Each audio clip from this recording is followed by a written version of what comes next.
is our own motherland, fashioned with emblem by God's good hand. Let us all her people join as one, brothers under the sun. Oh, one, strong and free, one land and one nation is our pride. Dignity and peace needs Zambia's sky, like a noble eagle in its flight. Zambia, praise to thee. Oh, one, strong and free. Praise be to, praise be, praise be, praise be. Bless our great nation, Zambia, Zambia. Free men we stand under the flag of our land, Zambia. Praise to thee. Oh, one, strong and free. Thank you very much, ladies and gentlemen. To open for us in a word of prayer is Ms. 𝗴𝗵𝗶𝗹.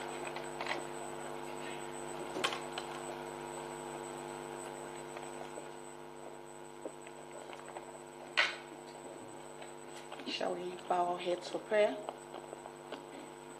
Our great God Jehovah, who is in the third heavens, first of all, Lord, we want to thank you for the blessing of life today. Father, as women, we have gathered to discuss different issues pertaining our well-being.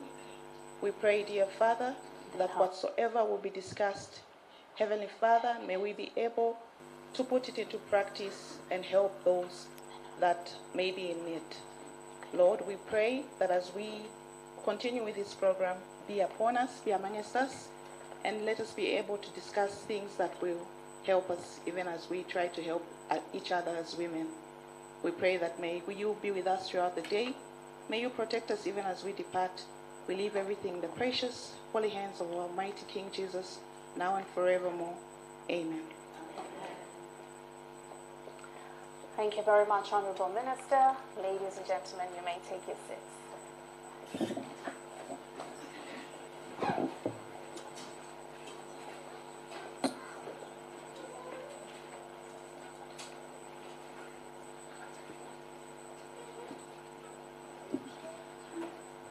I do take note that the Honorable Minister will not be with us for a very long time, owing to the fact that she's got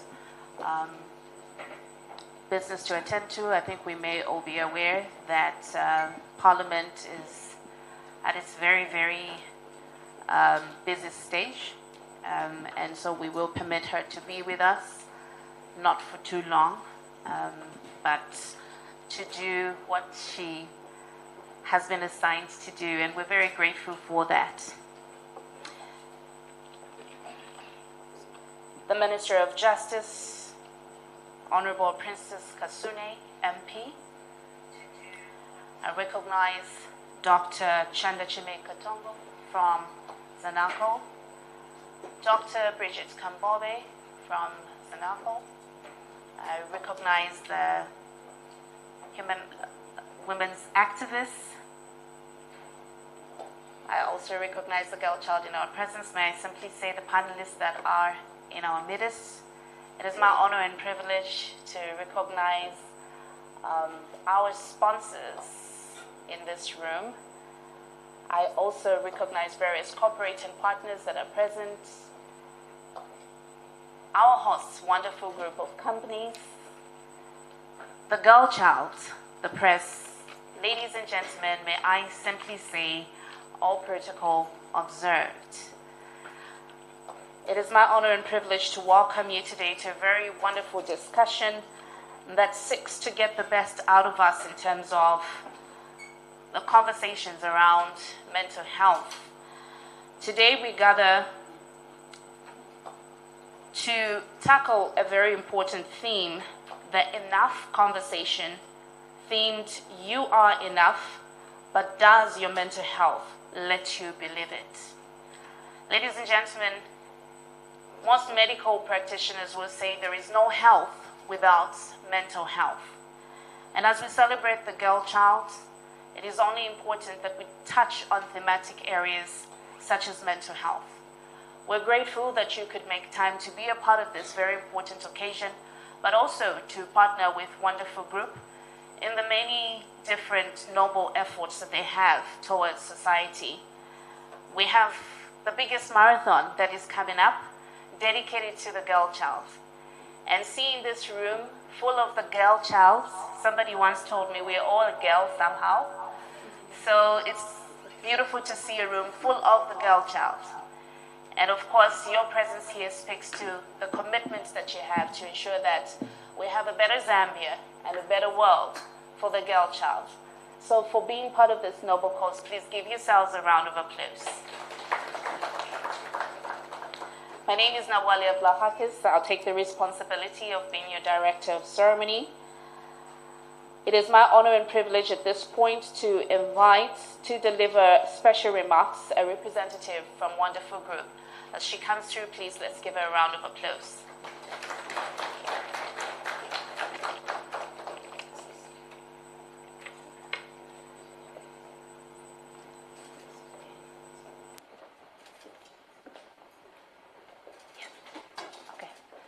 To the welcome now. Okay. So just greet us and welcome us. She's got to go. And then, yeah, just welcome us. That's okay. The guest of honor.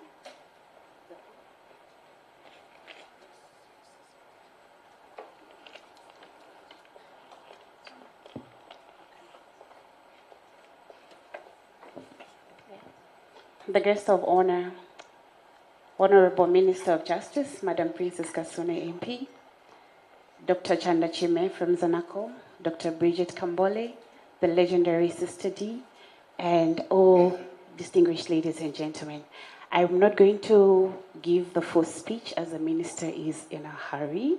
So I just want to welcome you all to Wonderful Group headquarters, and feel free as we are going to have this powerful conversation. Thank you. Thank you so much, representative there from Wonderful Group of Companies, which now brings us to the keynote address that will be delivered by the Honorable Minister of Justice. Honorable, it is my honor and privilege to ask you to deliver your remarks. Let's give her a round of applause, please.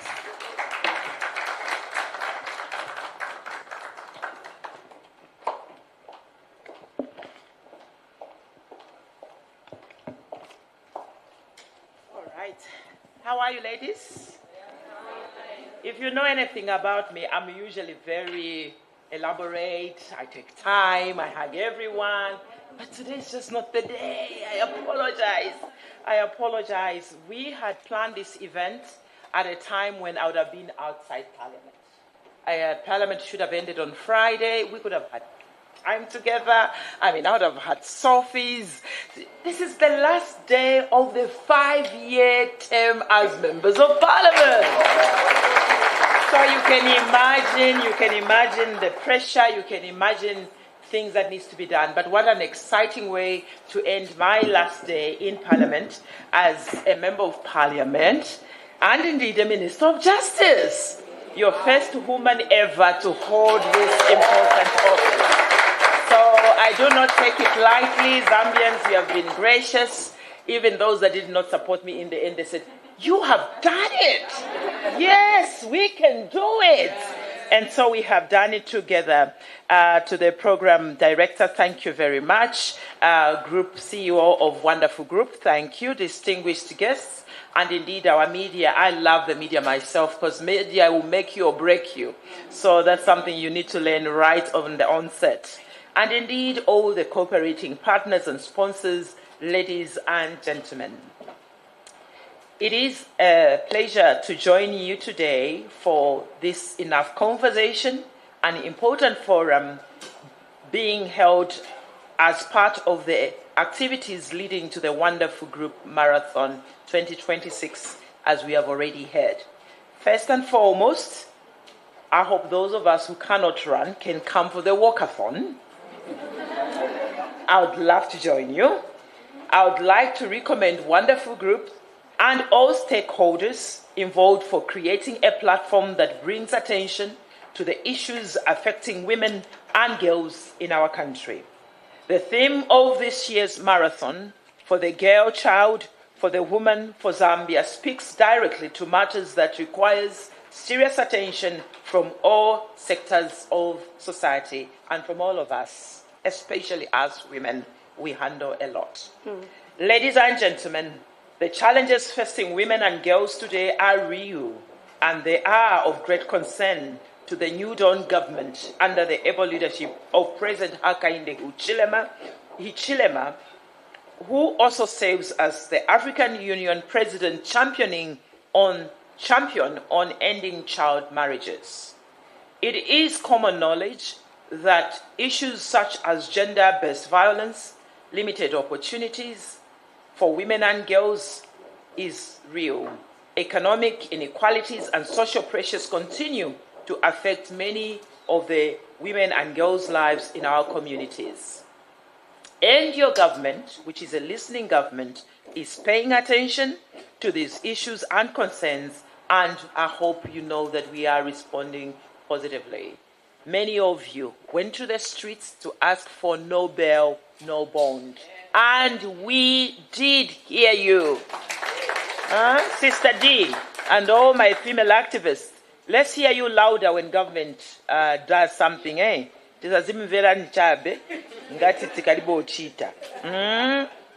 need your loud voices there because you matter. Your government continues to listen and is paying attention. We have made amendment to the Constitution that will reduce some of the inequalities, but also, let me take this opportunity to say, 20 seats of women. Women, I'm telling you, as a woman to woman, as your Minister of Justice until Friday, you need to run in the constituency-based constituencies. Because there we have 226. So the 20 women that are coming, it's a good thing. It's an affirmative action. It is a proportional representation. 20 women, 15 youths, and 5 persons living with disability. Now, how many are you as a country? Yes. It is great. It is historic. But here's my push to all of you once again. As long as we do not run in the constituency-based constituencies, our numbers will still be... My girls, are you listening? So please, we celebrate the affirmative action, but we realize there's more to be done. And don't come late to the elections. Mary is standing. How? Mary, you'll be left out. Start immediately. Once we come in, I'm not saying disturb the sitting MPs, but begin your interactions. Find who are the kingmakers in every area. Sometimes it's the old woman. It's the old men who don't even have titles. So I'm giving you leakage. As government, we recognize that addressing these issues requires more than policy statements. It requires partnership, awareness, education, and consistent engagement with communities. And this is where we say thank you to all the key partners that are here. Wonderful Group, Zanaco. I see, is that FITS? I don't know whether that's their company. Trade Kings. Trade Kings, you are here, Beatrice. So, we see all of you just to say thank you. This is why such forums are so important. Away from listening to people like me, it is the interactions that you all are going to have. Because when I look in this room, I see not only smart people, I see intelligent people, I see gorgeous people, and I see people who can do it. And yes, you can. So, let's face these conversations with honesty, and indeed, as we discuss around these tables that we are in, the realities of women and what we face. Many of us, we want to create a safer, fair, and supportive society. And guess what? It is us women who are usually in these conversations. Bana Chimbusa, are they not women? Huh?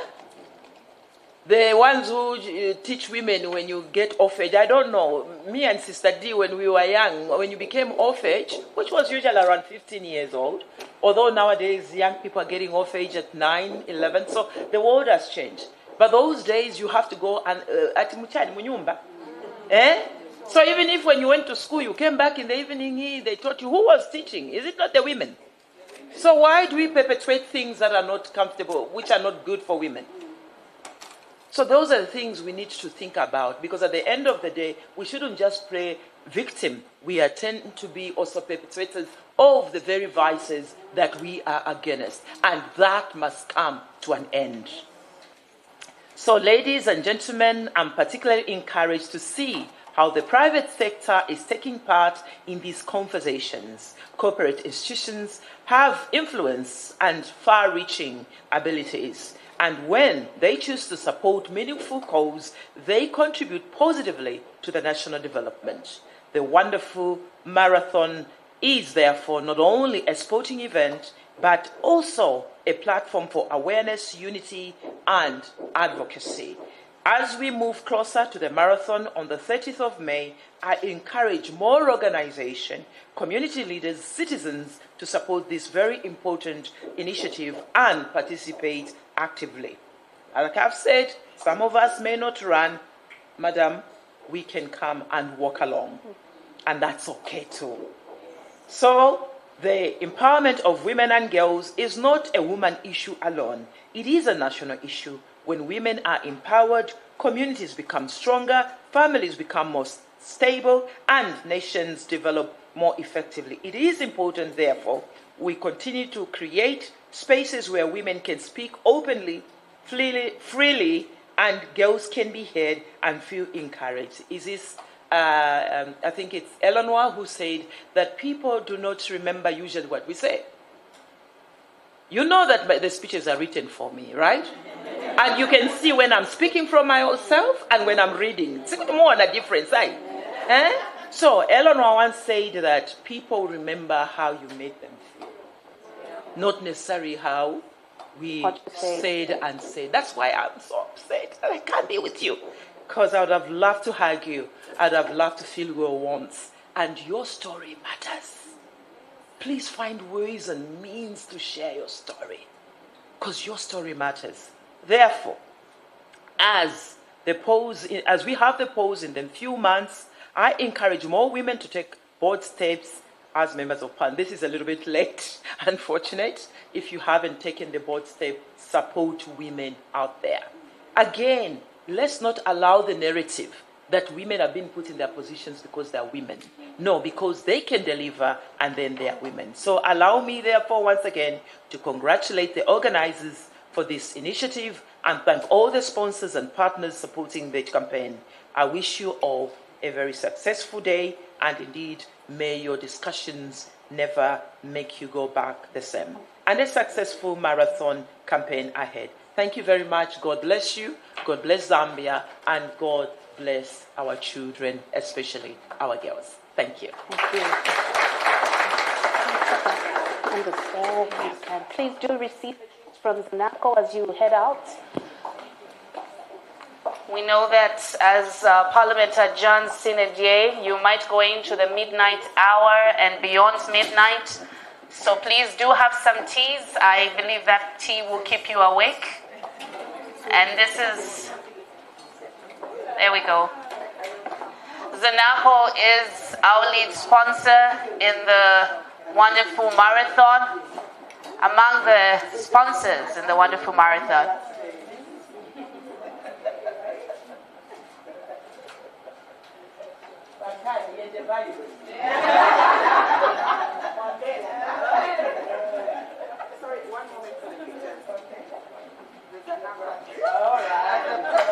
That one must be PR. I believe you and Dr. 𝗴𝗵𝗶𝗹𝗹 from Trade Kings have something in common, eh? I'll Google my constituency to see. Let's give a round of applause to the minister as she heads out. Thank you so much for gracing us this morning and for taking time to deliver your remarks today. Thank you.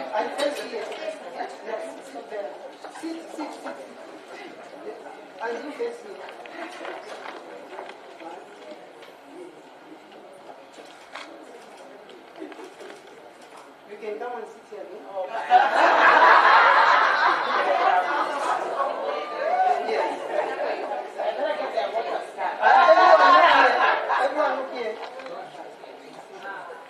Let's have the girl child come. Please, quickly rush and have a picture with the Honorable Minister. Very quickly, 𝗙𝗵𝗶𝗹𝗮. So 𝗙𝗵𝗶𝗹 will be part of our panel this morning representing the girl child, and it's only right that we also allow her. Should we go on your wonderful group? Yes, please. She might be the future Minister of Justice, right?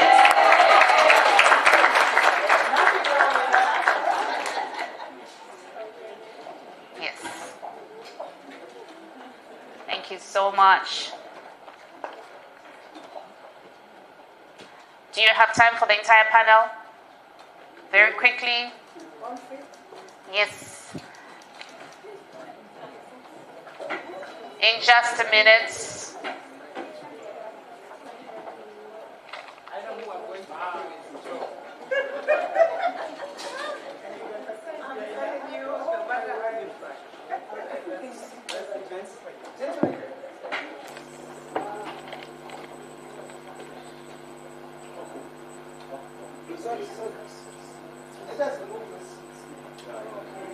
Please, you only have a minute to do this. I think let's really be conscious of time.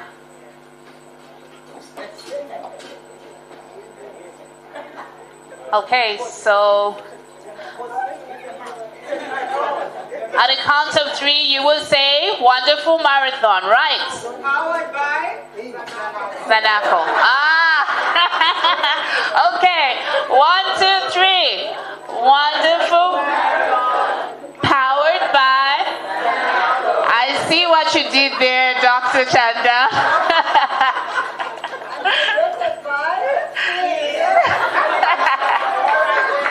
Thank you so much. God bless you, Honorable Minister. You are also making your slogans, Director of Programs. But what if I say mine? Zambia? I was expecting you to say sort something. Thank you. All right. Ladies, we will have just a break for 2 minutes just to allow us to transition to the next stage. If just for 2 minutes, we'll be back. Thank you.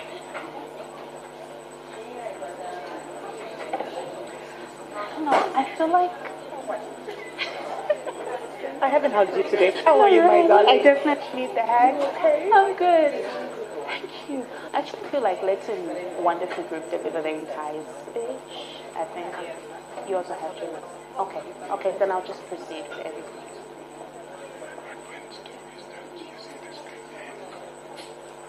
I'm not sure if I'm doing All right, ladies, thank you so much. Clearly, we've had our opening ceremony and we have been given the right to kickstart and move on with the program. Grateful to the Minister for having made time. We, according to our program, are supposed to now have special remarks. Well, the keynote address has been delivered. A wonderful group. Our hosts have been rushed and they have quickly made their message clear. We are all welcome. So just turn to the person next to you and tell them you are welcome. And turn to the other person, tell them you are welcome. All right. So we will go into a panel discussion focusing on women, wellness, and leadership in today's Zambia. And these panelists, as you can see right in front of you, are being drawn from various sectors, business, health, and community sectors. But I feel I really need to redo the introductions. Very quickly, I'm going to pass on the microphone, allow you to introduce yourselves, and then we get into the conversation. I think during my salutations, I did mention some of the delegates, but it's only right that I give them an opportunity to introduce themselves. So we'll start right at the far end, Sister D, and then we'll move down this side. Please go ahead. Good morning, everyone. My name is Dr. 𝗙𝗵𝗶𝗹 from the International Hospital of Zambia. Mwaka branch monse zina yanga ndine 𝗙𝗵𝗿 ndine musician activist ngati mufuna mungani internet Sister D zikomo kwambiri. Dr. 𝗙𝗵𝗿𝗭, Head of Communications for the Trade Kings Group. Thank you and good morning. You look fabulous, by the way. Good morning, ladies. Dr. 𝗙cie𝗺 𝗭𝗺, Executive Head of Client Solutions at 𝗴𝗏𝗏. Nice to see you all. Good morning. My name is 𝗙cie𝗺𝗵𝗶. I'm representing the girl child of Zambia. Lovely to be here. Good morning. My name is 𝗙𝗵𝗵𝗹𝗶. I'm the founder and CEO of a brand called 𝗵𝗵𝗶𝗹 here in Lusaka. I'm glad to be here. Hi, ladies and gentlemen. My name is Pastor Gladys Paswani. I am a leadership coach, consultant, and a pastor. Let's give him a round of applause. I was asking Pastor if she's also doctor, because I saw the doctors, and I just said, you know what, doctors really don't like it when you miss that DR, because they work so hard to get there, isn't it? So you don't want to miss it. So am I right to just say, Pastor, it's okay? We're good to go. Okay. Ladies and gentlemen, I did mention that we have a panel discussion, but preceding that, our remarks delivered by our sponsor, 𝗴𝗏𝗏, and here to deliver that speech is Dr. 𝗙𝗵𝗶𝗹𝗏. Let's give her a round of applause, please.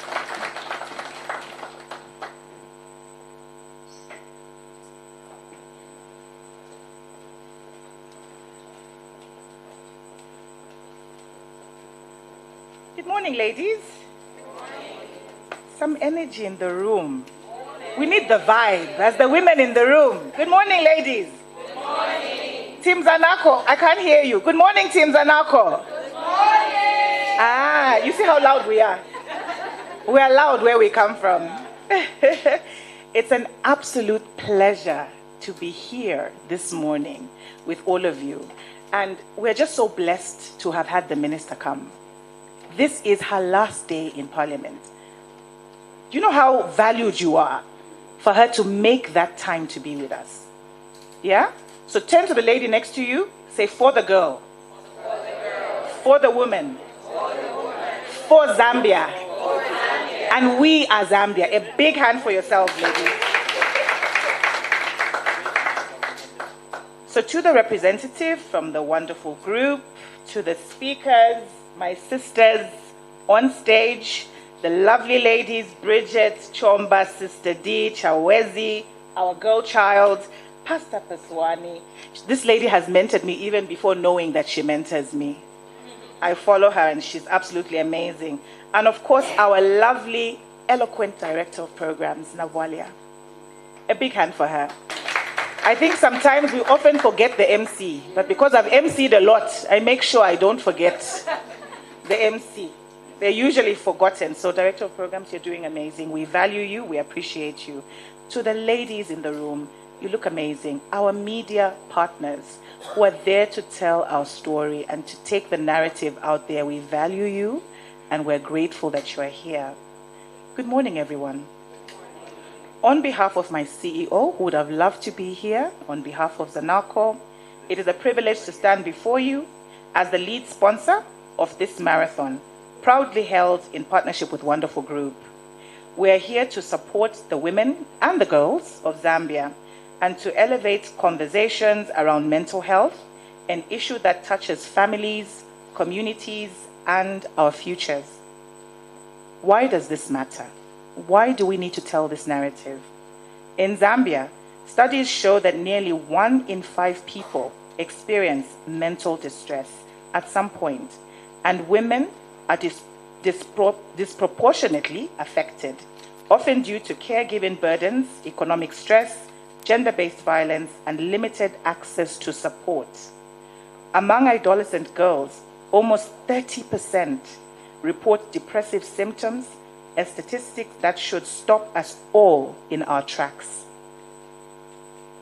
At the same time, Zambia has fewer than 5 mental health professionals per 100,000 people. That is a very scary statistic, ladies and gentlemen. And just one main psychiatric hospital serving a population of over 20 million people. This gap means that many women and girls struggle in silence, without care or without understanding. And yet, the pressures continue. Data shows that about 27% of women in Zambia have experienced physical or sexual violence, a factor strongly linked to anxiety, depression, and trauma. Nearly 30% of young women were married before the age of 18, often cutting short education opportunities and emotional development. We have partnered with a different organization as 𝗙ecie𝗺 for a program called Strong Girls, Strong Zambia. And we have seen thousands of young girls getting married at the age of 11, at the age of 12. So you ladies in this room, you are privileged. You were not married off by your parents at a young age or by your uncle. There are some girls in this country that are grandmothers at the age of 20. Do you realize that? We have met those young girls. So we need to count ourselves blessed. But we need to support that girl. We need to find that girl. And we need to make a difference. Why is today important? The Wonderful Group Marathon, powered by 𝗙ecie𝗺, is not just a sporting event. It is a statement. A statement that mental health is important. That women and girls deserve visibility. They deserve protection. They deserve support. That wellness must include both body and mind. At 𝗙cie𝗺, our commitment to women extends beyond today's event. Through our women's banking proposition, led by Rachel. Rachel is in the room. Rachel, please stand. She leads our women's banking proposition. Please give her a hand. For all your banking needs, Rachel is here. So at 𝗙cie𝗺, our commitment to women extends beyond today's event. Through our women's banking proposition, guided by the principle of believing, achieving together, we are driven by the understanding that when women are believed in, they gain the confidence and the resources to achieve their goals. And when women achieve, families, communities, and our nation prosper. Believing means listening. So today, I'm hoping that we'll take time to listen to these fantastic women who are here before you and who will be speaking to you. Let's listen and let's learn. Believing is supporting. It's creating a safe and inclusive space, including addressing mental health issues, which we'll address today with empathy and with action. Achieving together means removing barriers, whether financial, social, or emotional, and walking the journey side by side. Just as no one runs a marathon alone, one woman should never have to face life challenges alone. As 𝗙cie𝗺, we believe corporate leadership means stepping beyond boardrooms and balance sheets. It means standing where it matters the most, with our communities, through partnerships that have ensured that young girls can travel to school safely. Our partnership with Wonderful Group represents a shared belief that collaboration can drive real and measurable change. As we prepare for the marathon, and I hope we're all taking part, as we prepare for the marathon at the end of the month, let us leave here inspired to continue these conversations beyond today. Let us advocate for accessible mental health services, safe spaces for women and girls, and a Zambia where no one has to suffer in silence. Together, by believing in women and girls and supporting their well-being, we can truly achieve. I thank you. Thank you so much there. We had remarks delivered by Dr. 𝗙ecie𝗺 representing the ZANACO CEO. Let's give her another round of applause. I think they didn't drink the feet. Can we try again? Let's give her another round of applause.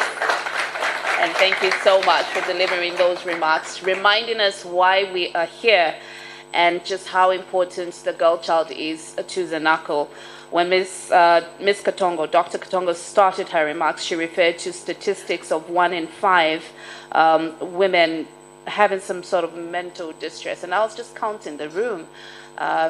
So 1, 2, 3, 4, 5, not to say it's you, by the way, but really those statistics reveal the fact that there's no better time to have these conversations than now. And we're so glad that you brought out those facts so that we can take this seriously. Not too long ago, I made a decision to step out and just take a break from the corporate space, just to find myself again. Because I realized that if I did not do that from the side of my mental health and many other aspects, maybe I wasn't going to come back strong. Maybe I wasn't going to report for work and be as productive as I should be.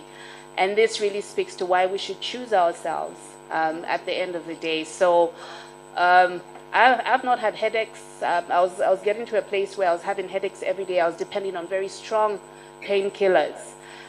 So I don't know what we're going through in our space, but whatever it is, we need to just step back, go back, and think through, is your mental health okay?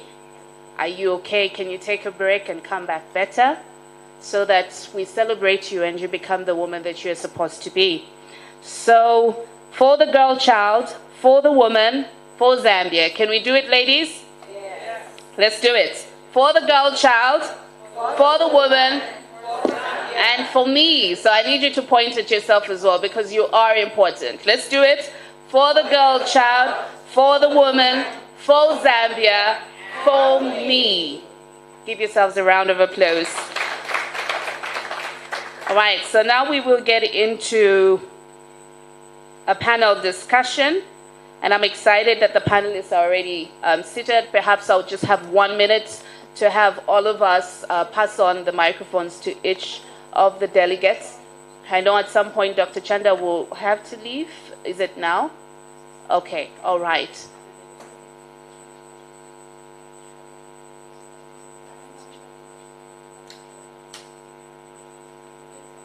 So, Doc, we'll permit you to leave after you've already given us all the money we need. But thank you so much. We appreciate you. Round of applause for Dr. Chanda, and thank you so much, Team ZANACO. Team ZANACO is half my family because most of the faces are my friends and they're my family. So lovely to see you all, and thank you for your partnership and taking the theme of the girl child seriously. We appreciate you.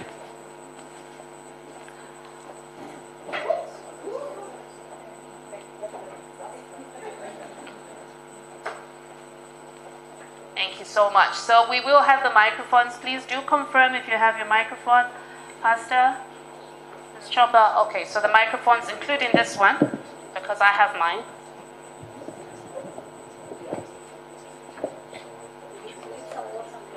Okay. You mean we need some batra? Yes, please. Okay. Water is coming. All right. So should I stand here or I go and sit?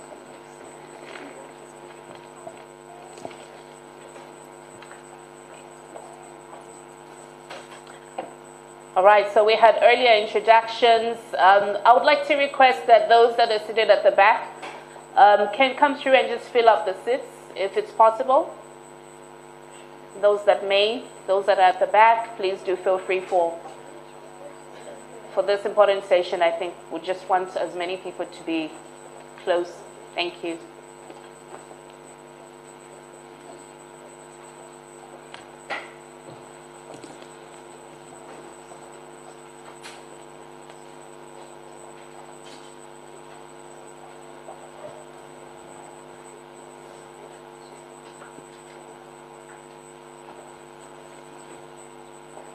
So if it's not water, please feel free. There's more drinks there, courtesy of Tredkins. You can have your mocktail.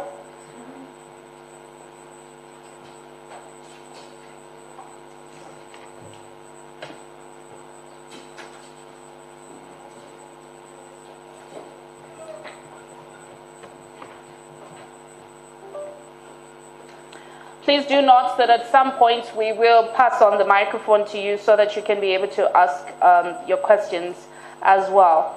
But I will have this opportunity to just allow the panel to very briefly touch on what wellness means to you as a woman in leadership today. And I like what our panel looks like, really carefully selected. We have a mentor to many women and young people. We even had Dr. Chanda speak to the fact that you've been a mentor. But that's the same for most of the women. Either from a distance or close by, you've been mentoring women. And I know that you come across matters of mental health. We have Ms. Chomba, who not too long ago really became very open about some of the challenges she's experienced at a personal level as an entrepreneur. Very inspiring for myself as well, who's entered in. All I can say is you're brave and you need a lot of mental health. But perhaps let me go around with this question. What does wellness mean to you as a woman in leadership today? We'll start with you, Pastor. Well, at a personal level, I'm looking for the ability to thrive. As a child of God, you know, the Bible tells us that the reason Jesus Christ came was so that we could have life more abundantly. And so I really am always focusing on quality of life. You know, am I in a state, spirit, soul, and body that allows for me to thrive? Okay, great, fantastic. Ms. Chomba? For me, as someone who's an entrepreneur, it means being very deliberate about getting support from the team, support at home, support in the church community. A lot of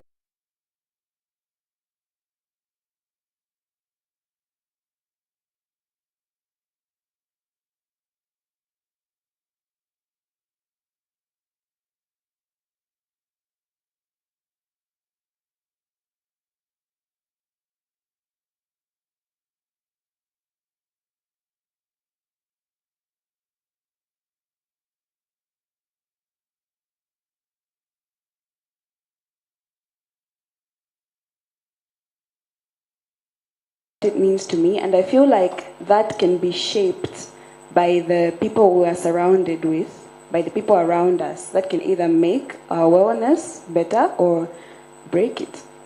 Yes, right. Thank you.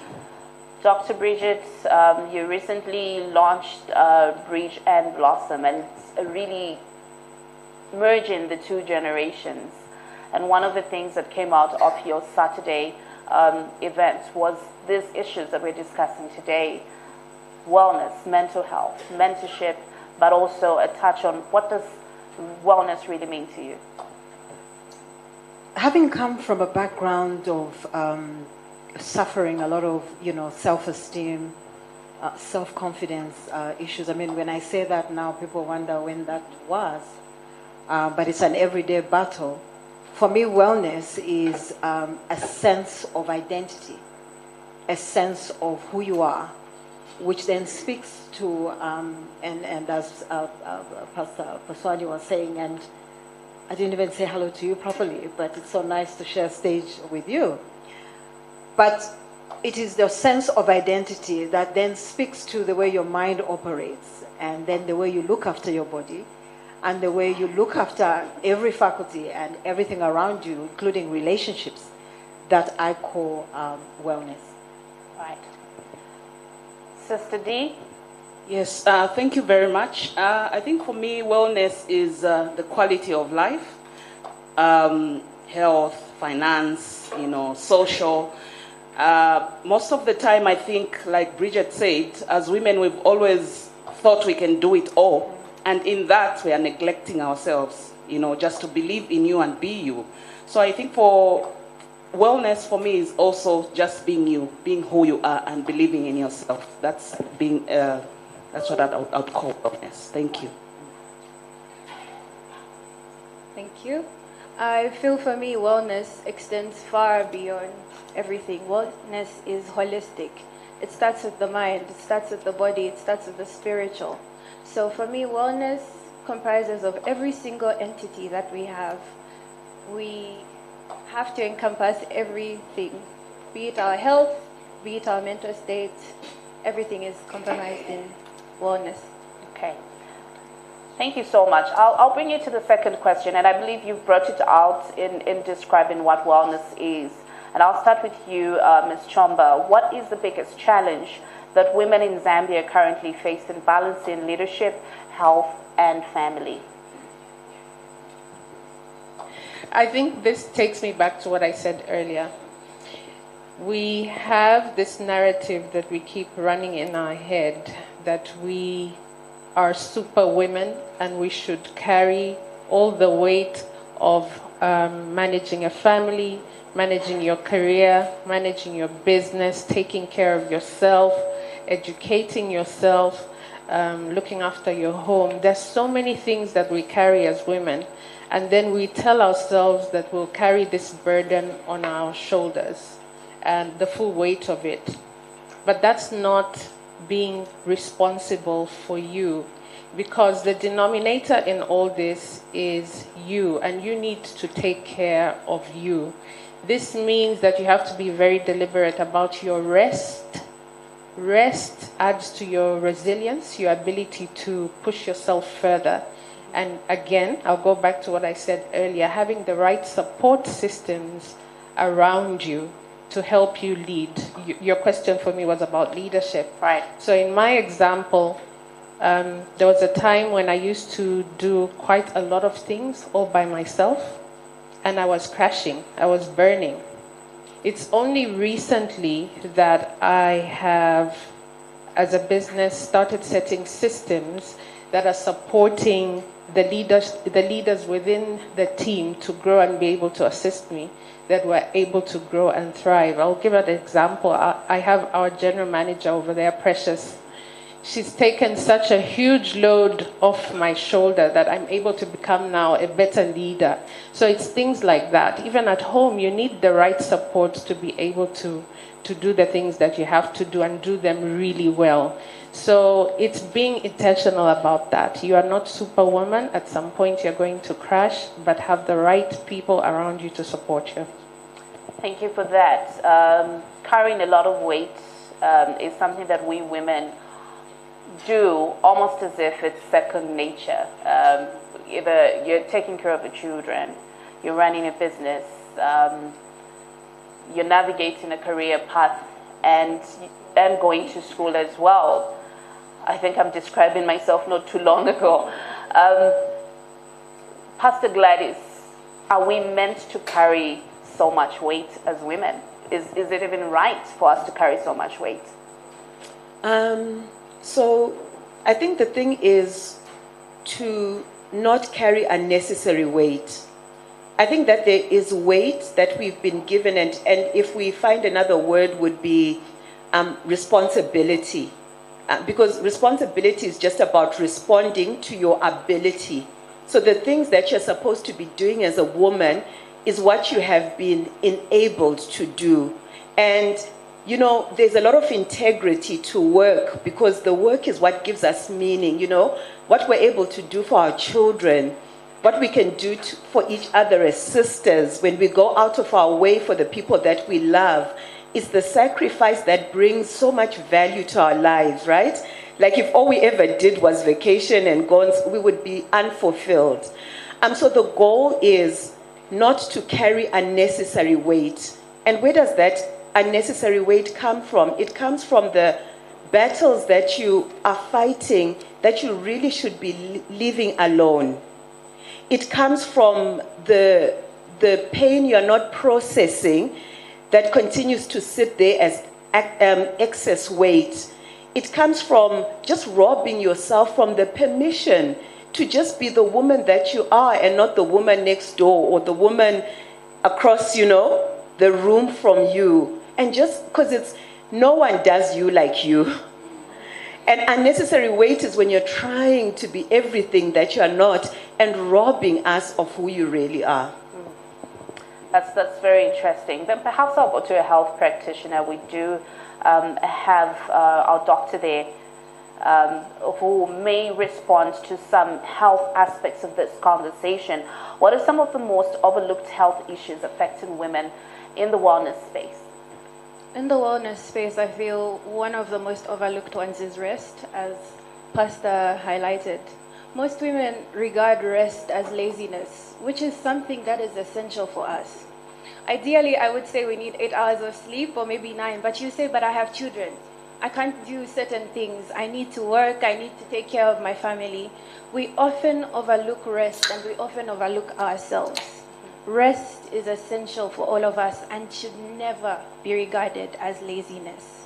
What are some of the ailments that come to your attention or come to you at the hospital that are related to us women not really taking care of our mental health?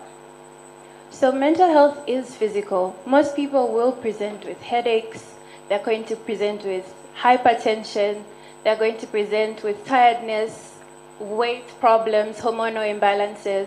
These are the common things that we are seeing, and this affects a lot of women, including us, the career women.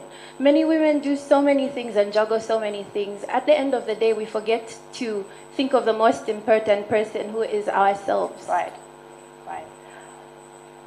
Sister D, and after Sister D, I'll come to you, Dr. Bridget. Perhaps you could tell us, you're an activist,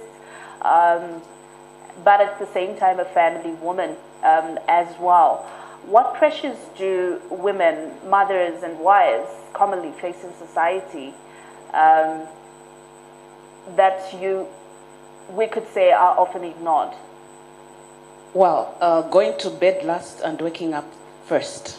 The superhero syndrome. We are superheroes, but I think, like everyone is saying, really, it's not very easy. Most of the time when we are growing up, we are excited to do a lot of things. And we feel like when we do a lot of things, we'll be, this superwoman, But I think sometimes growing up, you realize that, like the medical practitioner said, you need your rest and you need to have a good support system. I realized even when, like in the home, you have visitors or you have family around you, most of the time you cook food and realize that pajapamene wapika voku dia vasila. The person you not give food is yourself. You give everyone, but you not give the food to yourself. You say, okay, I'll cook again. So sometimes we neglect ourselves in as much as we want to work for others. Not that it's bad to help others. I've always said, some women feel offended when somebody says, God created you as a helper. I've always said, yes, I'm a helper because I'm helping somebody who's helpless. So it's a good thing. It's not a bad thing, I'm helping somebody who needs help. So don't worry when they tell you, no, you are just a helper. You are a helper indeed, because you are helping people who cannot help themselves. So really, I think, thank you. So for me, I think loving what you do also is good. Yeah, because sometimes we do things that we don't want to do. Like for me, I've always loved to sing, from a young age, I wanted to sing. So sometimes even when I'm at home with a lot of work, I still feel like I'm still going to enjoy what I'm going to do, and that's singing. So I think that has really helped me. But growing up, I've realized that I think you need time for yourself. Right. Sometimes even from your children. Because most of the time we even feel guilty to leave our children, our grandchildren. Like for me, I have grandchildren now. Like I need time for them, but you need space for yourself. Space to think, space to just discover yourself more and do a whole lot of other things. Yeah. Thank you, Sister D. Dr. Bridget, at a personal level, I know that there's some very, very significant changes you made regarding your wellness journey.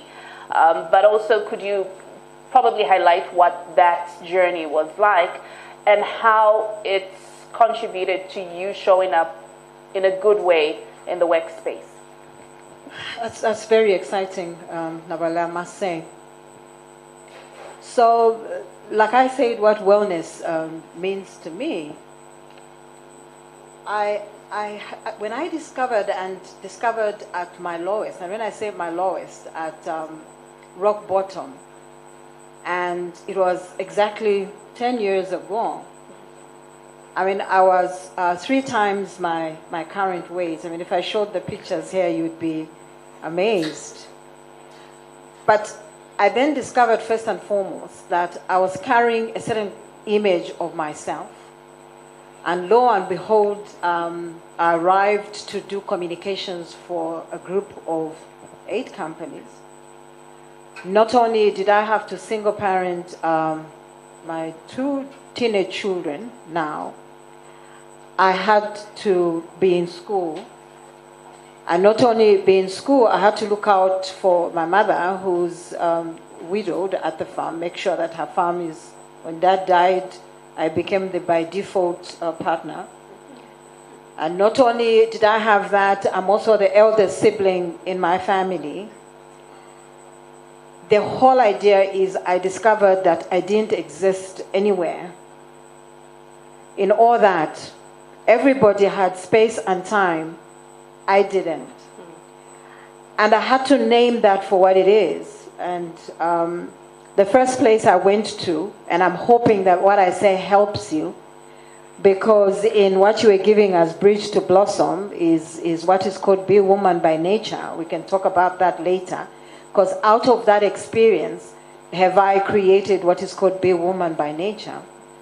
I discovered that all this that we do comes from, firstly, the mother-daughter wound. Deep mother-daughter wound.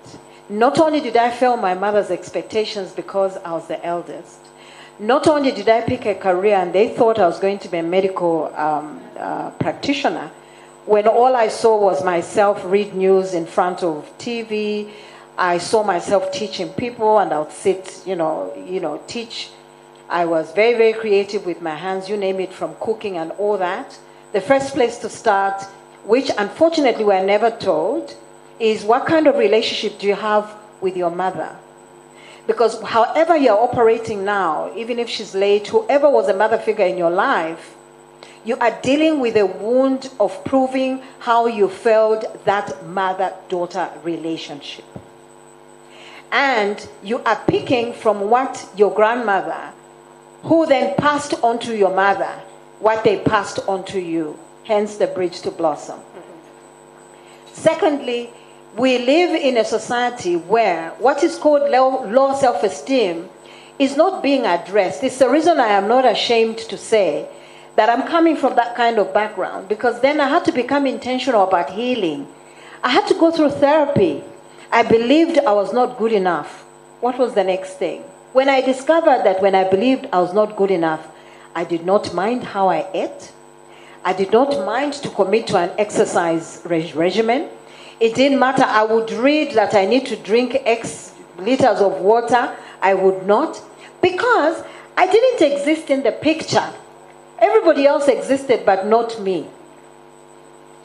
And then to come in my way of thinking, I mean, guys, between what is called, in fact, I was going to say, we need to change the narrative of what is called mental health, because it's the reason we don't have the scary statistics that my lady was giving here. Right. In other parts of the world, because what is called thinking is actually institutionalized, is the reason that we have, mental facilities. Here, when you say mental health, you're in between Chainama and your home. But that's because we have been programmed and socialized into not believing in the real meaning of thinking. Because to the same extent I look after my body, the mind must be looked after. Well, the reason we go to church is that the spiritual being of me is being nourished. How come the mind is not being given that kind of attention? So then I had to go to the fact that my way of thinking is affecting my way of eating. I mean, when I was feeling my lowest, Therapy. And I crashed. When I crashed, I went back to the drawing board. I didn't lie to myself. What I was experiencing was low self-esteem, and I had experienced it for so long. I then looked at how it affects my way of being, my way of acting, and everything else, including the environment. I not only was hypertensive plus at that point, I had to lose weight from 86 kilo to understanding that my body type, my blood type had to carry a certain kind of weight. But importantly, when all this was balanced, it meant I had to look after myself, my productivity, because everything was being affected. So when I lost weight, I had to be drastic. And people now, believe it or not, including my friends, were like, but I made a decision that I was going to go for the kill, and the kill was for me to be the best version of myself. But there was one relationship I paid particular attention to, which we are never taught. Pastor, I have nothing against the church. I don't think we are taught the correct script of what it means to love yourself. My personal opinion, please don't get me wrong. Because then I centered in understanding this self, which is the very being of God. If God has to show up as me, how does God need to look in my body? If God has to show up in my way of thinking, how do I need to think? How do I dress up so that I represent this God? Is the one relationship that made me make that drastic decision. 86 kilo to 60 kilo, and the rest is history. Thank you so much. Thank you so much. 𝗄𝗎𝗍, you're representing the younger generation, and I just want to get into your mind right now. When you listen to this from the definition of wellness, and now just right next to you, Dr. Bridget, talking about matters to do with self-esteem and really identity, what comes to your mind? From what she said, or the question? So the question would be that on matters of self-esteem and the young people, how exactly are the young people navigating it? I say this, 𝗄𝗎𝗍, because we're dealing with young people in an era of the socials as well. And you kind of sense that there's a struggle in how best young people are showing up in line with their self-esteem. Okay, let me just give you an example of myself, right, because I relate very much. When it comes to self-esteem and having low self-esteem, anxiety and other deprecating feelings upon yourself, I experienced that in my junior years when I was picked to be the first monitress in grade 8. I was so much of a people pleaser, and I wanted to make everyone like me or make everyone feel good. Hence, I neglected myself. I was listening to everyone's perspective, everyone's judgment upon me, and I believed them. I had no, what can I say? I had no ideals of myself. So in that process of believing everyone, and that process of trying to cater for everyone but me, having no ideals, I crashed. And I started feeling anxious. And I started not knowing what to do, and I started to freeze. And now, I had social media at that time, then I deleted everything, because I didn't want anything to do with anyone anymore, and I started becoming an introvert in that time. Hence, that affected my opportunity to be a prefect in senior secondary. I said, no, I don't want that, because I was thinking, what will people think if I do this or that or that or that? And I just feel like lowering your self-esteem may come from others, not really, but ultimately comes from yourself, from what you're telling yourself. What are the issues that are affecting young people from a mental health perspective? I feel, apart from the esteem issues. Huh? What interacting with young people like yourself? Yes. What key issues come out in your conversations around, mental health? the key issues that come out is that you try to fit in a certain social group or social settings. Right. And if you don't meet that, you start to feel anxious that, oh, I'm not doing it right, and I want to do it right, and I want to fit in that certain social group. And you start to feel scared that you won't do it, and you start to block out every other important thing that you're supposed to focus on. Thank you. I'll come to you, Ms. Chomba, but first let me get to you, Pastor Gladys, and I want to find out, there's something interesting that has been brought out, matters to do with self-esteem. And Dr. Bridget spoke to how there's a script that the church may have not gotten right. I just wanted you to react to that. You're meeting all sorts of people. You're meeting the married people. You're meeting the people that are anxious, the people that are depressed. Just how best, and of course, if we're not running to the hospital, we're running to the church. Just how best do we, from the church perspective, navigate these issues? I think that the church needs to have, we need to go back to the understanding of who God really is. Because once we make God so superficial that we think we want to lay our hands over the things he has said, come to me, all who labor and are heavy laden, and I'll give you rest. Right. You know, when we are not really allowing God to attend to what's really going on in our lives, and we pray over everything, we declare things, because by the way, faith is not pretending like you don't have a problem. Faith is actually acknowledging that you have a problem and then believing that God can and will do something about it. You know, Napoli, I think one of the challenges that we do have, even outside the church, but how we live even as believers, in however way we practice our faith, and even for people who are more like on the inspirational side, right. We tend to talk more about things we do nothing about. So we talk the talk, but we don't walk the walk. We put up statuses and we never lean into pain. So families, there are so many elephants in the room, in houses, in corporate spaces. There are things families don't talk about. We are uncomfortable to have the hard conversations. But read the Bible. How many difficult conversations did Jesus have? He told them, you are like your father, the devil. You are liars. You know, he was calling out issues. And I think that what we need to do as a church, and I think even as a community of believers, is to lean into the hard part of problem solving. We have to have the hard conversations. We need to confront the hard things. I do a lot of work around grief. And I remember when my husband died 7 years ago, I was surrounded by people who told me, you know what, everything is going to be okay.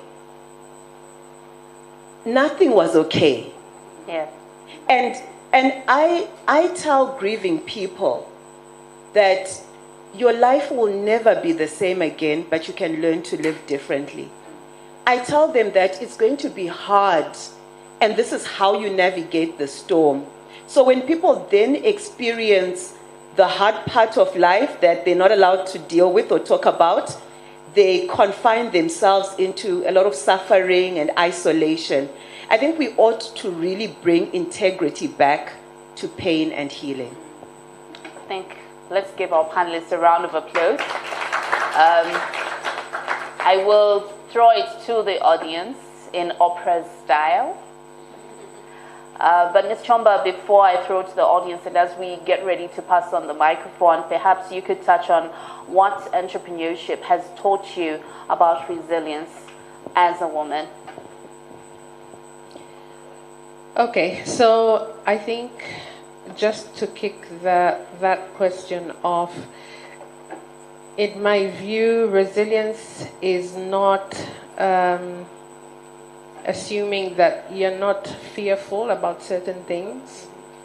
It's actually walking into that thing that scares you and choosing to continue rather than to quit. It's not easy. One of the frameworks that I've always used is to reframe the word fear. There are so many things as an entrepreneur that will test your resilience, that will test your courage, because you're really walking in uncharted waters. Where we are as a nation, it's not very many of us who have built something from scratch and tried to make something notable of it. So we're really walking in uncharted waters, and resilience is everything.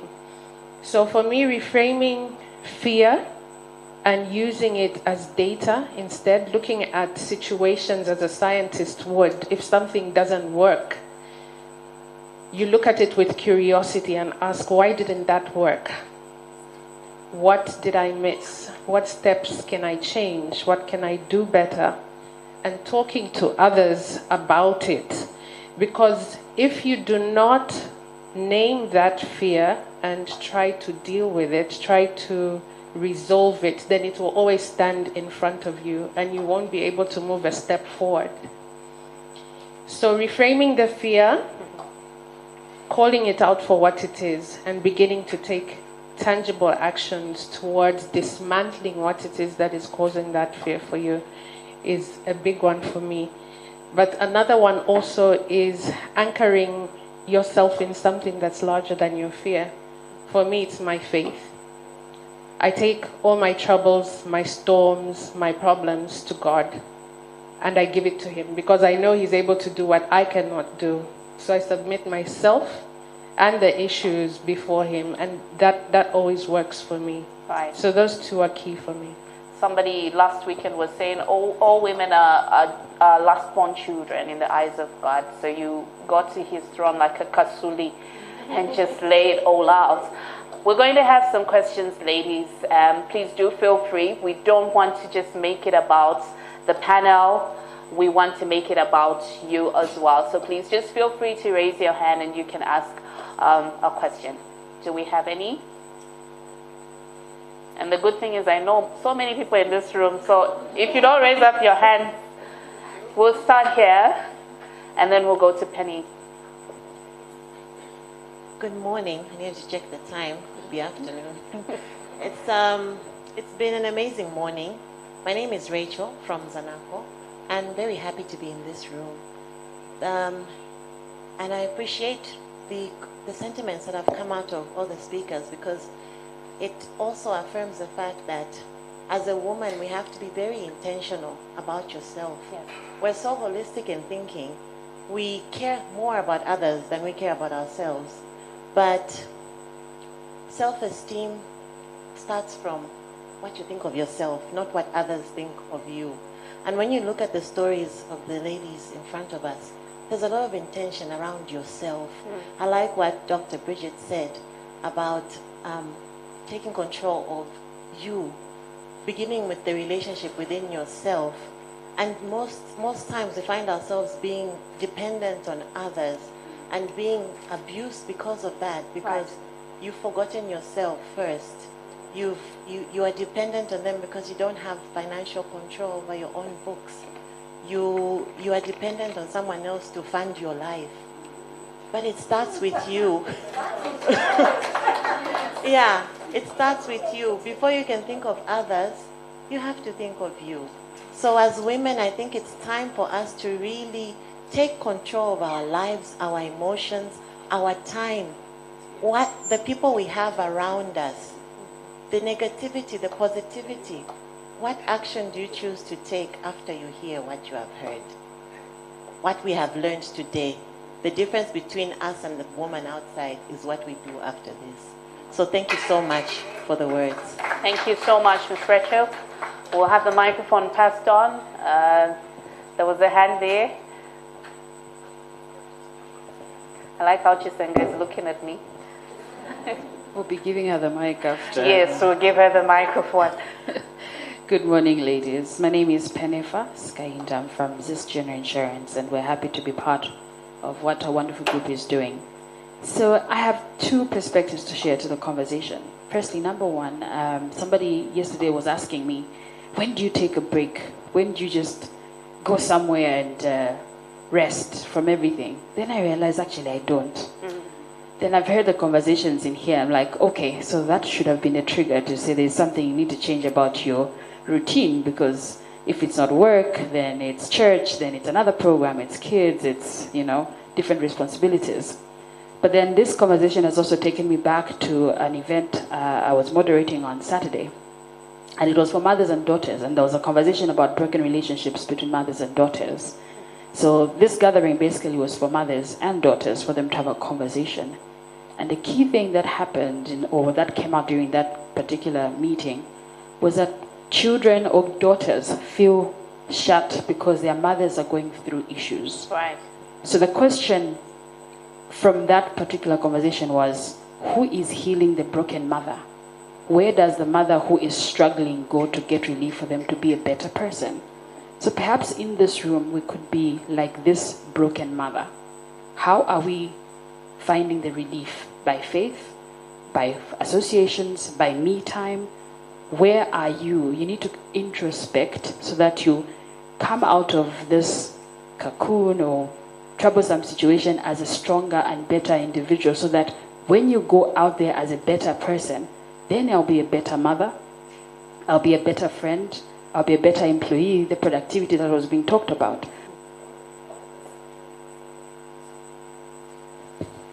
All right, so all of those are elements that become a good output because of the, what do you say, garbage in, garbage out, right?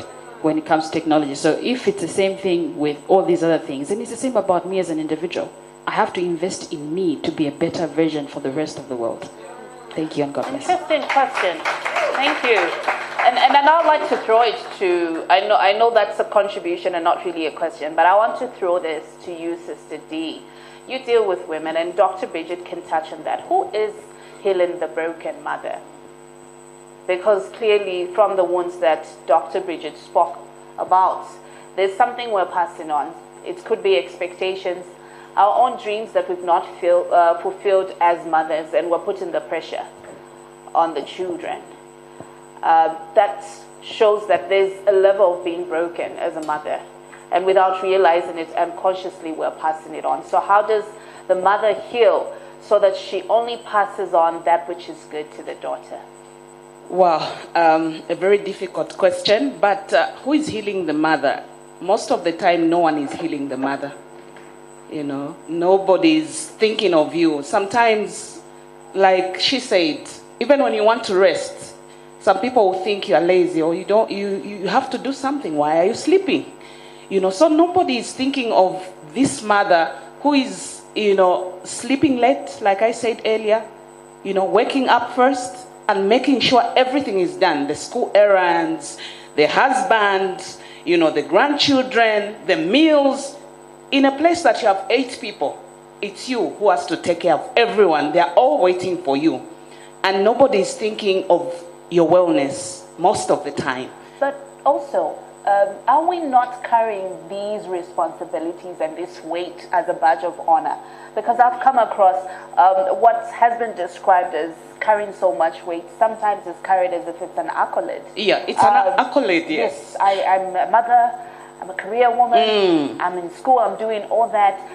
What's happening there? Well, are we allowing it as women? We are gifted as multitaskers. I've always noticed, sorry to the men, when a man is doing something, like if they are repairing a vehicle, it will be that. But for us, we'll make sure, the kids have to be picked, I have to cook, I have to do, that's a strength. It's not a bad thing, but we have to watch it. Sometimes we are overdoing it. Maybe we want to show that. Because for me, I've noticed that society has created a woman to be this. There are certain things that they will tell you, and somebody is telling you have to go through certain things for you to be a strong woman. So I think we need somebody to change the syllabus. Like the doctor said earlier, who is talking to these Alangizi, so that they tell you that sometimes believe in you and just have time for you. Sometimes nobody's going to take care of you, but you can take care of yourself. There's nothing wrong with that. Nobody's going to come, okay, do this, because they think you are this strong being, but you can take care of yourself. You can go to Meraki. I always go there and have a nice cake. How many of us in this room go to Meraki for therapy? Yeah. Want some hot chocolate? Yeah, hot chocolate, I have my tea. And it's not a bad thing. I'm not leaving everybody to say, I don't want to be with you, but I just want my me time. If nobody's healing me, I'm going to heal myself. Thank you. There's actually a saying that if you can go to a restaurant and be alone, then you can face anything. Yes, Ms. Bridget. You know how I would bring a disruptive, opinion to a narrative. Who is healing the mother? But before I say that, there's a context I would like to bring into the house. Okay? So in each one, and mind you, like I said, I should have put a disclaimer right from the beginning. These of course, thoughts from our own experiences. I have been researching, I have been reading. Up to now, I'm actually reading neuroscience because I really needed to understand how parts of the world have got brains that function differently from different parts of the world. So what do we put in our brains to the extent we can't keep mortuaries clean? I'm a serial cleaner, I was telling Chom. Workers sometimes have to run away from me.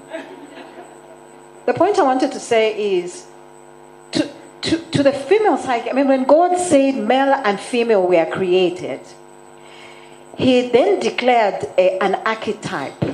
Okay, let me move a little. He declared an archetype. Because the female side of us is the nurturer and the conceiver of life, the masculine, it means in every single person, that aspect is actually in your spirit, in your being. So you have the masculine archetype, and you also have the female archetype. The female one is the one that nurtures, and the masculine one is the one that gets things done. That's one. Please pack that.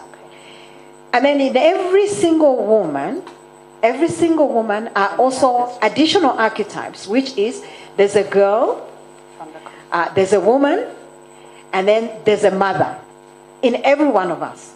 Here is the trouble. It's the reason the healing discussion is very dear to me. And not only is it dear because I feel that's part of my calling, but it's also for the fact that the only type now of the three, the girl, the woman, and the mother, the spiritual aspect, and I've had to go to scripture on this, is the woman. But the girl is still in you, and so is the mother. Now here is the trouble. We have received an external script of woman, which then violates and poisons what kind of mothers we become. Please hear me. For me, if I give you an example, I've had to single parent my children, negating the woman in me, to the point I'm thinking, okay, I can't even pray. Right now, I can't pray because I have got to juggle this. And sometimes I just want to feel like a little girl and be appreciated. So until you can balance, first and foremost, the very fact that are you overstretching the nurturing side of you, which is giving you the matcha, you want to save everybody? Or this woman empowerment narrative that we're carrying, ladies in the house and the gentlemen in the house. The women empowerment, and I am going to the world with this skill, that we have been given is that we have to fight our male colleagues because society has socialized us into believing what is called women empowerment is being powerful because you can do what a man can do. I have a different narrative. Women empowerment is mastering the who I am, who God created me to be. And for that reason, when I balance the masculine and the feminine side of me, you can imagine how I've struggled to be feminine. And then lo and behold, 9 years ago, I entered a masculine-dominated environment. The weapon is for me to take the feminine side of me in that environment. Thank you so much. I hope that helps. Thank you. So who's healing the mother? Let's fix the balance. And then we will find who will heal the mother. Thank you. Okay, we'll take some questions, 2 or 3, and then we move on to the next. Okay. Well, as it happens, I happen to dominate the microphone for the moment, so please indulge me. Thank you. I'm enjoying the conversation so far. I have learned so much. There is one aspect of mental health that I'd like us to tackle. I'd love to hear some expert or non-expert comment on this. Recently, and I'm so ashamed of this, I blocked someone, a fellow woman, from my phone, from my life, because I freaked out about the fact that she was 90,000 kwacha in debt. 90,000 kwacha. This is not small money. And I asked her initially, how did this happen? How did you start this journey? And the reason I blocked her was because she had become incessantly, persistent in asking, please help me, every day. I need help. And all she needed was money and more money. I don't believe money is a solution. And at the same time, I don't believe that she's an isolated incident. I believe so many women are struggling with debt. We've made some dumb decisions, and today we are struggling, we are swimming, we are drowning. That is a direct effect on your mental health. I want to know first of all, how you get out of a situation like that. And secondly, how do you take the correct path, which is not to block, but to help, to be a sister's keeper. Thank you. So were you getting midnight texts and... So what we'll do is, we'll take Ms. Chisenga's question, let's have the other one as well, and then we'll have the panel react. So I think we can have her and her, then we answer. That's it. Good morning, ladies. Mobiana is my name, from Zanaco. And listening to what she's talking about, I'm actually one of the people that do financial education. Yes. But I wouldn't want to go into that right now. But what I heard is a question especially to the pastor. There was something that was going, or people were talking about who heals a woman. To the church, and most of us are believers, the church should be a safe haven for women. We go through a lot. But right now we would all agree to say when we go into church, we fear to open our mouths about our things. Why? Because it ends up maybe on the pulpit, or it is going to be hearsay for everyone, the ushers, everyone will know your story. What are we doing? Or what is it that you're doing? What deliberate steps are you taking towards ensuring that that woman who is broken is able to find solace when they come to church? And to every one of us, what is it that we are doing in our own individual spaces to ensure? She's talking about someone who's wallowing in debt. That's a cancer, unfortunately, and it's killing a lot of people. Today, you block her, tomorrow you hear she has committed suicide. That's a story of a day. And this is a realization that should be to all of us. How do we embrace that person? We carry baggages. Sometimes even just a mere greeting to her. Hi, how are you feeling? It lifts someone's burden. Let's be good to one another. Everything else that we're talking about here can only be made practical if all of us come to the party and we hold ourselves accountable for each other. You don't have to know me for you to be able to come close to me and just give me a hug. Maybe that's all I need for that particular moment, to put myself together and start running again. But what do? We talk about it. No, did you see the wig? Have you asked me why I'm wearing that kind of a wig? So women, let's arise, let's be there for each other. we ourselves are responsible for bringing each other down. And even the women that cannot speak out, it's because of fear of being judged. What is society going to think? That's what we all think about. What will they say if I leave my husband's house? What will they say if I do not listen to my daughter? What will they say if my daughter gets pregnant? Some of us probably we came out of wedlock. Are we not here? We are great women. So God has got a different purpose for each and every person. But what is important is how do we embrace ourselves as women, and how do we continue running while supporting each other so that we can actualize our vision on earth. Thank you so much. Thank you. Thank you. All right, so we have, please do feel free. What we can do, Chikondi, is that we can take two, allow them to respond, and then we go back to the audience. So Miss Yvonne, Miss Kweli, you may just hold on for now. Just your reaction to the sentiments that have, been shared by the audience.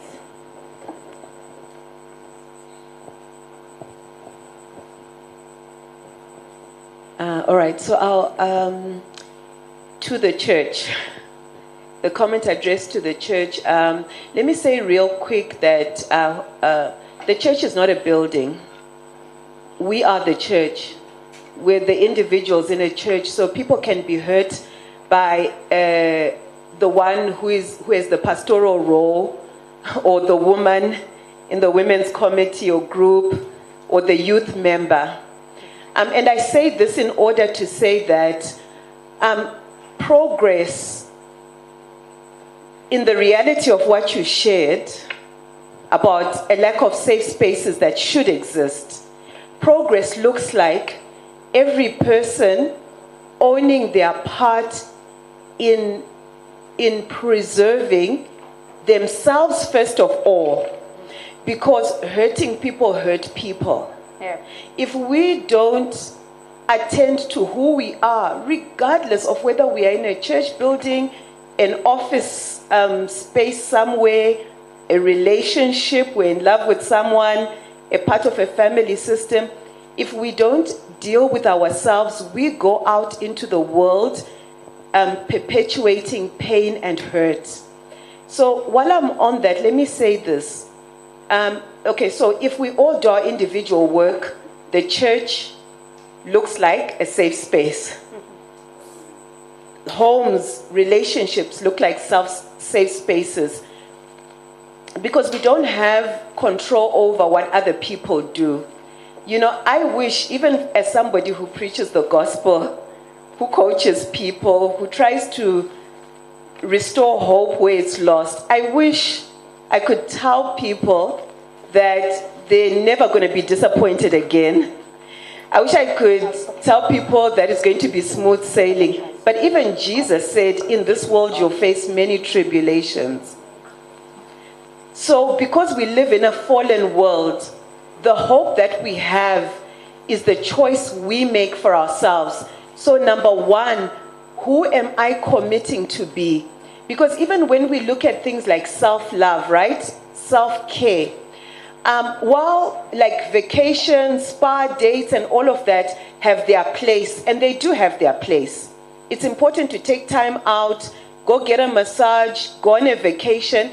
But many times, these weekends or this hour lunch date that you go on is not enough to address the level of trauma that you are carrying, which sometimes is so generational and requires so much excavation. So we can now begin to broaden self-care as to showing ourselves the integrity we expect from other people. So I think it's easier to say, you know what, this man did me wrong, but are you doing yourself good? Right. It's easy to say, I want people with integrity around me, but do you show yourself integrity? Do you keep the promises you make to yourself? Do you speak well to yourself? Do you, when you are injured, do you commit not to post about healing, but to actually lean into your pain and do something about it? So it's going to be so much broader when it comes to self-care. And then real quick, cutting people off, like the blocking, I agree, it's hectic, right? Because then you're trying to, and I mean, even if you didn't block and it's so hard to have the conversation with a person around, like, you and I now can't, because then they'll come to you and say, no, but what? So the easiest way to, the way around it is simply reposition yourself. Because when you begin to take care of yourself by strengthening your boundaries, that automatically repositions you.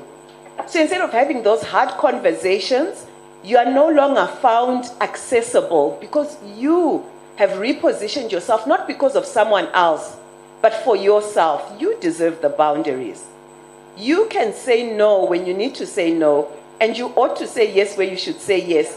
All of the decisions we make at a personal level put us away from what we are trying to move away from and closer to the thing that we're trying to pursue. Right.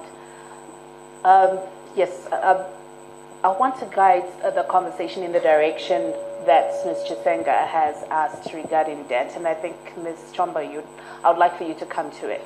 And I know when the issue of debt comes up, like you said, sometimes we see people ending up with suicidal thoughts. And really, you've blocked her for your own mental health, but I can imagine how many other people have blocked her.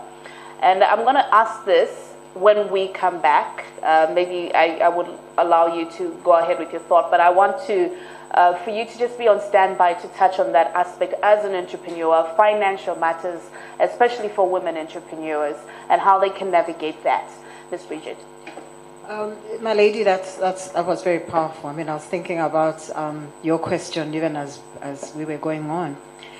But there's something that would need to be real and practical about, which is, again, because we've been socialized to be external, and first I'm speaking to the state of mind, which then ends someone in debt, and then your reactions. A very interesting dynamic. So because half the time we invest external, okay, as women, it is the hair, it is how good I smell, it is the name of my shoes, the name of my handbag, the amount of pressure that there is. I mean, there was a time when I borrowed suits I didn't wear because perfume I did not use. I want to use one in the evening and I want to use one during the day because it's Oriental, the other one is fresh. And guys, I am not saying there's anything wrong with us going that way, but the extent to which we have to uphold an external image is overwhelming, number one. I have nothing wrong with the state of my hair. Trust me, I do have hair, even if I put the duku on. And I'm not saying let's all wear dukus. All I'm saying is that when you find the real meaning of self, it does not matter what the external means or what it says. The thing is that because we draw identity from outside, we are under immense pressure. So number one, we master the external pressure. Then number two, the debt. I mean, today I was reading a book that says poverty is an illusion. Again, Pastor, to the very fact that we are not told that we are the awareness, the ability to actually perceive the wealth, the ability to create the world and the life you want to experience. So the one thing that we are as God is ability to create. But again, we are not taught from the time we are young how to master my ability to create. Because if God was saying, let there be for 7 days, it means that inside of me, I do have that ability. But what I'm creating right now are those limiting beliefs. So the debt is coming from somebody who has this deep dark hole inside of them that they don't have enough. They have to keep getting, holding, and getting. Your response. When I discovered this Bridget Bandu as coming from rejection, the immense rejection I went through was when I had to get through a divorce. Believe it or not, there was no powder that would stick on my face. It doesn't matter the name. I mean, now I can put the 𝗙ecie𝗺 one, you won't know, including 𝗙𝗵𝗶𝗹. The point I'm saying is that Again, because we identify external, it mattered to be called Mrs. Nundu. I was called, some of you who know me from my past, I was called Mrs. Nundu, including you, including Nabwali. I was once called Mrs. Bridget Nundu. I know you remember that. Boy, until the man was calling me and saying, do you have a problem with using your father's name? What am I saying, therefore? The real meaning of who we are, which then we allow that the outside is what defines, even if she comes out of that date and you block her. Yes, the help. But the bottom line is, guys, we're at a point right now when the world has become so disruptive that we have to take first the initial personal responsibility. Yes, the help. But look, even when people are borrowing something, you even know the inside of you. So the self, that is the real self, tells you when you have borrowed that suit and you shouldn't. That perfume and you should not. That donut and you should not binge on it. But because we are coming from the programming as opposed to coming from the presence, you won't hear the voice that says, you know that's red flag. Are you sure that's suit? Even when you buy the shoes, you get home, you even have that feeling that,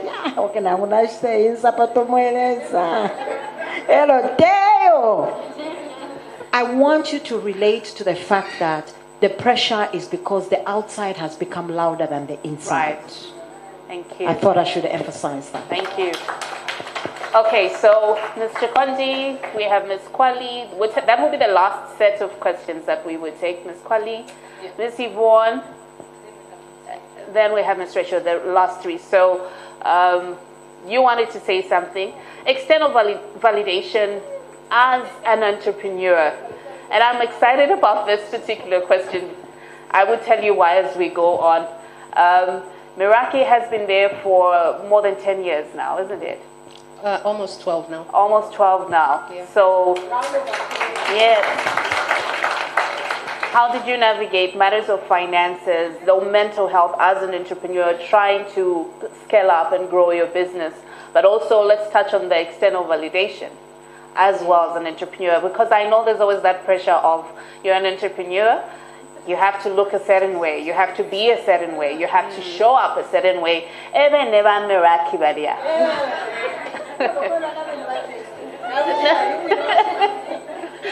Wow.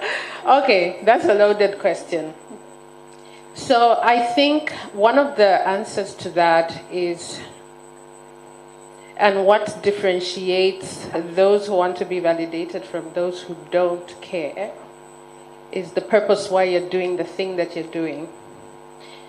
A lot of people go into business to make a little bit of extra money on the side, and that there's nothing wrong with that. As someone who wants to go into business or is in business, those are the questions we need to ask ourselves first of all. Why am I doing this? Is this meaningful to me? Is it something I want to do for the rest of my life? How far do I want to go with it? Or is it just for me to be able to buy bread and milk every day? Mm-hmm. Okay? So when the purpose is big, it is defined, right, that is all you're focusing on. It is not looking outside to external validation, the things that you wear, the things that you have on your hair. I'm happy with my natural hair. And when you find yourself looking for external validation, it points to something that is not, there's a hole in you, like my sister said, that needs to be filled. And for as long as you don't see that and get it healed, you will always look for external points of validation. Now, to the question my sister mentioned, there's responsibility that we need to take, my sister in the back. There's responsibility that we need to take for ourselves, whether the church or our friends are the cause of the pain that arises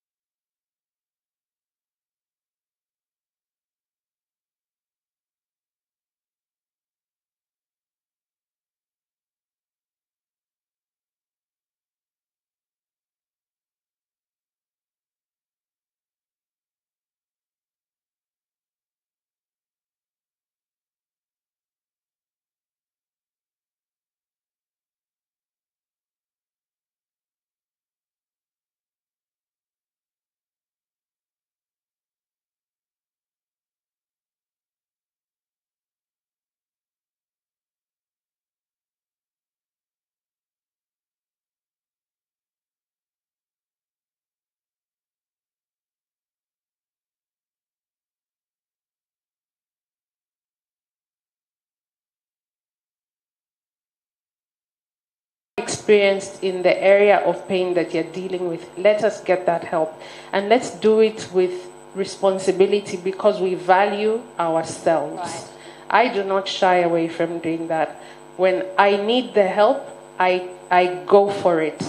What you do with what I tell you is up to you. I want my healing. I have my own journey. I'm walking my own path. And I need to walk in it healed. So that would be one answer for that question. Now, when it comes to debt, right, especially for business, I'll speak to business because that is the one that is more relatable to me. One reason that women fall into debt is because they start something they have not researched. They start something that doesn't mean anything to them. They start something that they have not penned down on paper. You have not created a framework for how your business is going to work, and then you go and borrow. Where's the repayment money going to come from? And mind you, there's interest accumulating on that debt. Have you done the numbers?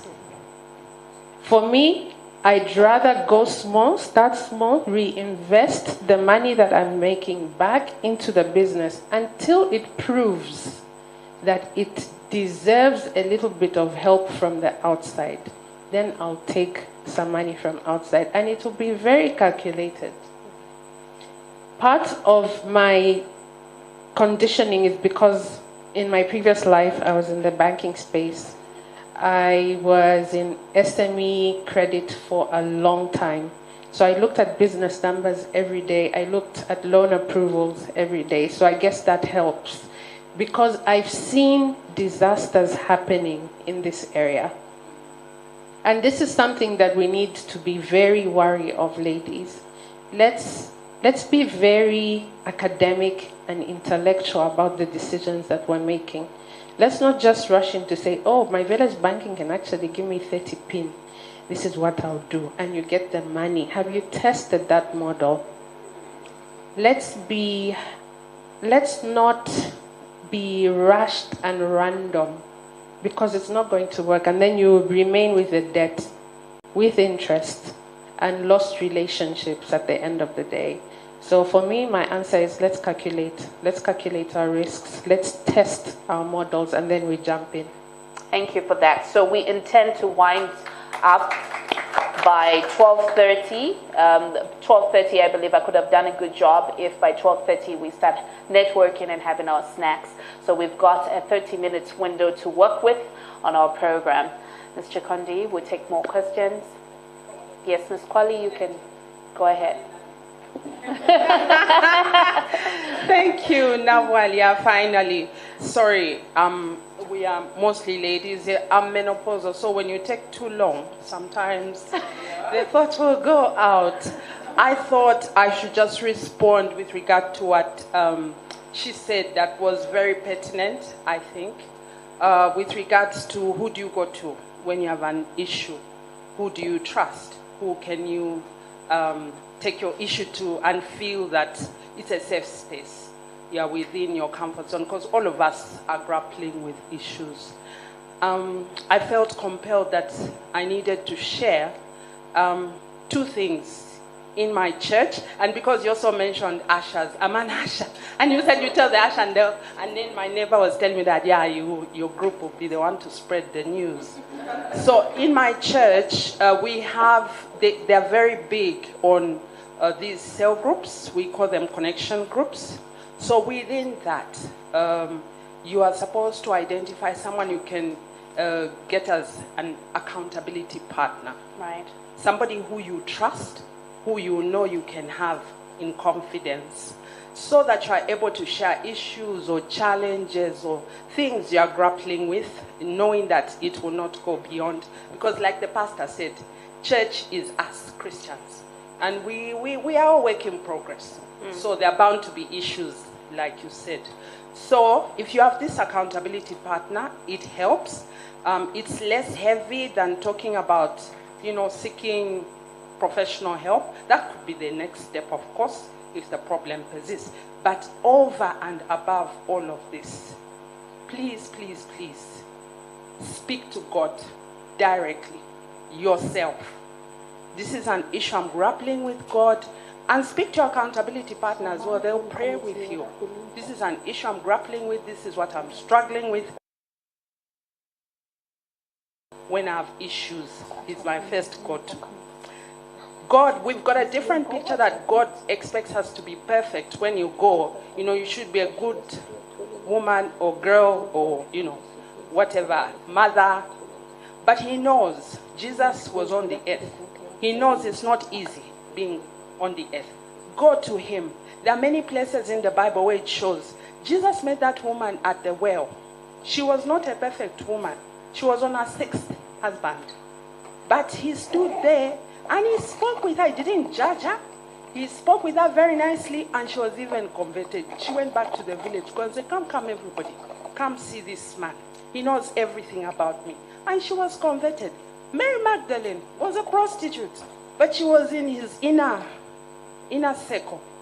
Who else? That woman who was caught committing adultery. He forgave her. He said, woman, go back and sin no more. So please, don't be shy. Whatever issue you're grappling with, I've got 6 boyfriends, or I have a married man, or I have a money issue, or I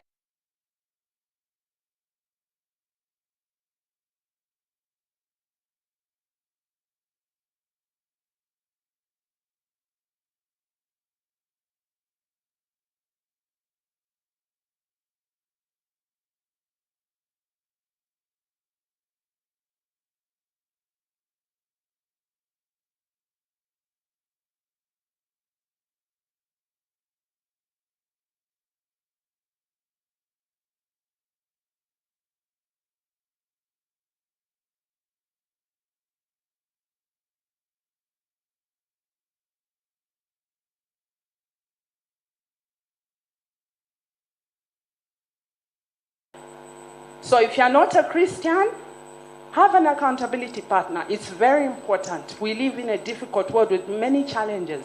We live in a fallen world. I'm a Christian. You can't do it alone. No wonder all those good testimonies or things I have learned here today, that I need to make time for me. I cannot be perfect all the time. Thank you. All right. We had 2 more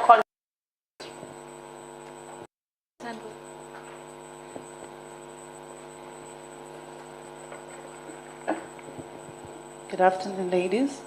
Afternoon. I've enjoyed the conversations we've had here today, and I think as women, we need to normalize having conversations around therapy.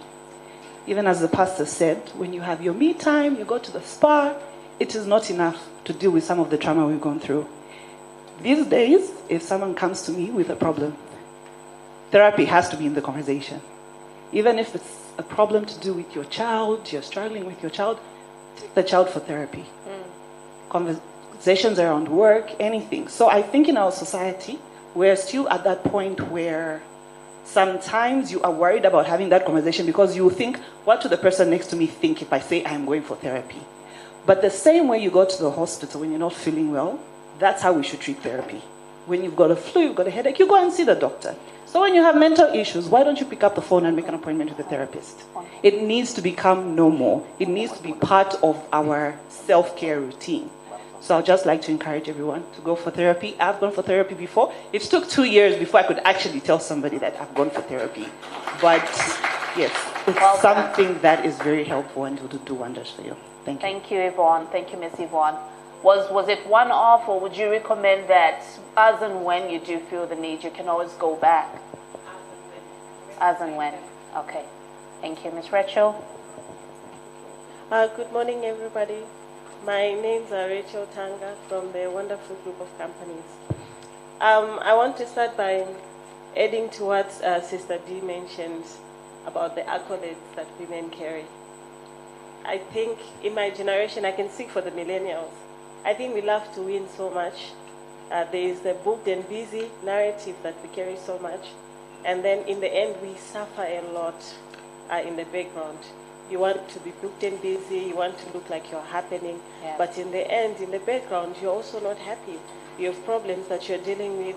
You also want to get married. You want to have kids. Maybe you're also a firstborn, just like me, Madam Dr. Bridget here. So I wanted to just add to that to say, it is okay to rest. It is okay to not be booked and busy. It's okay to not be happening at the expense of your mental health, even your body as well.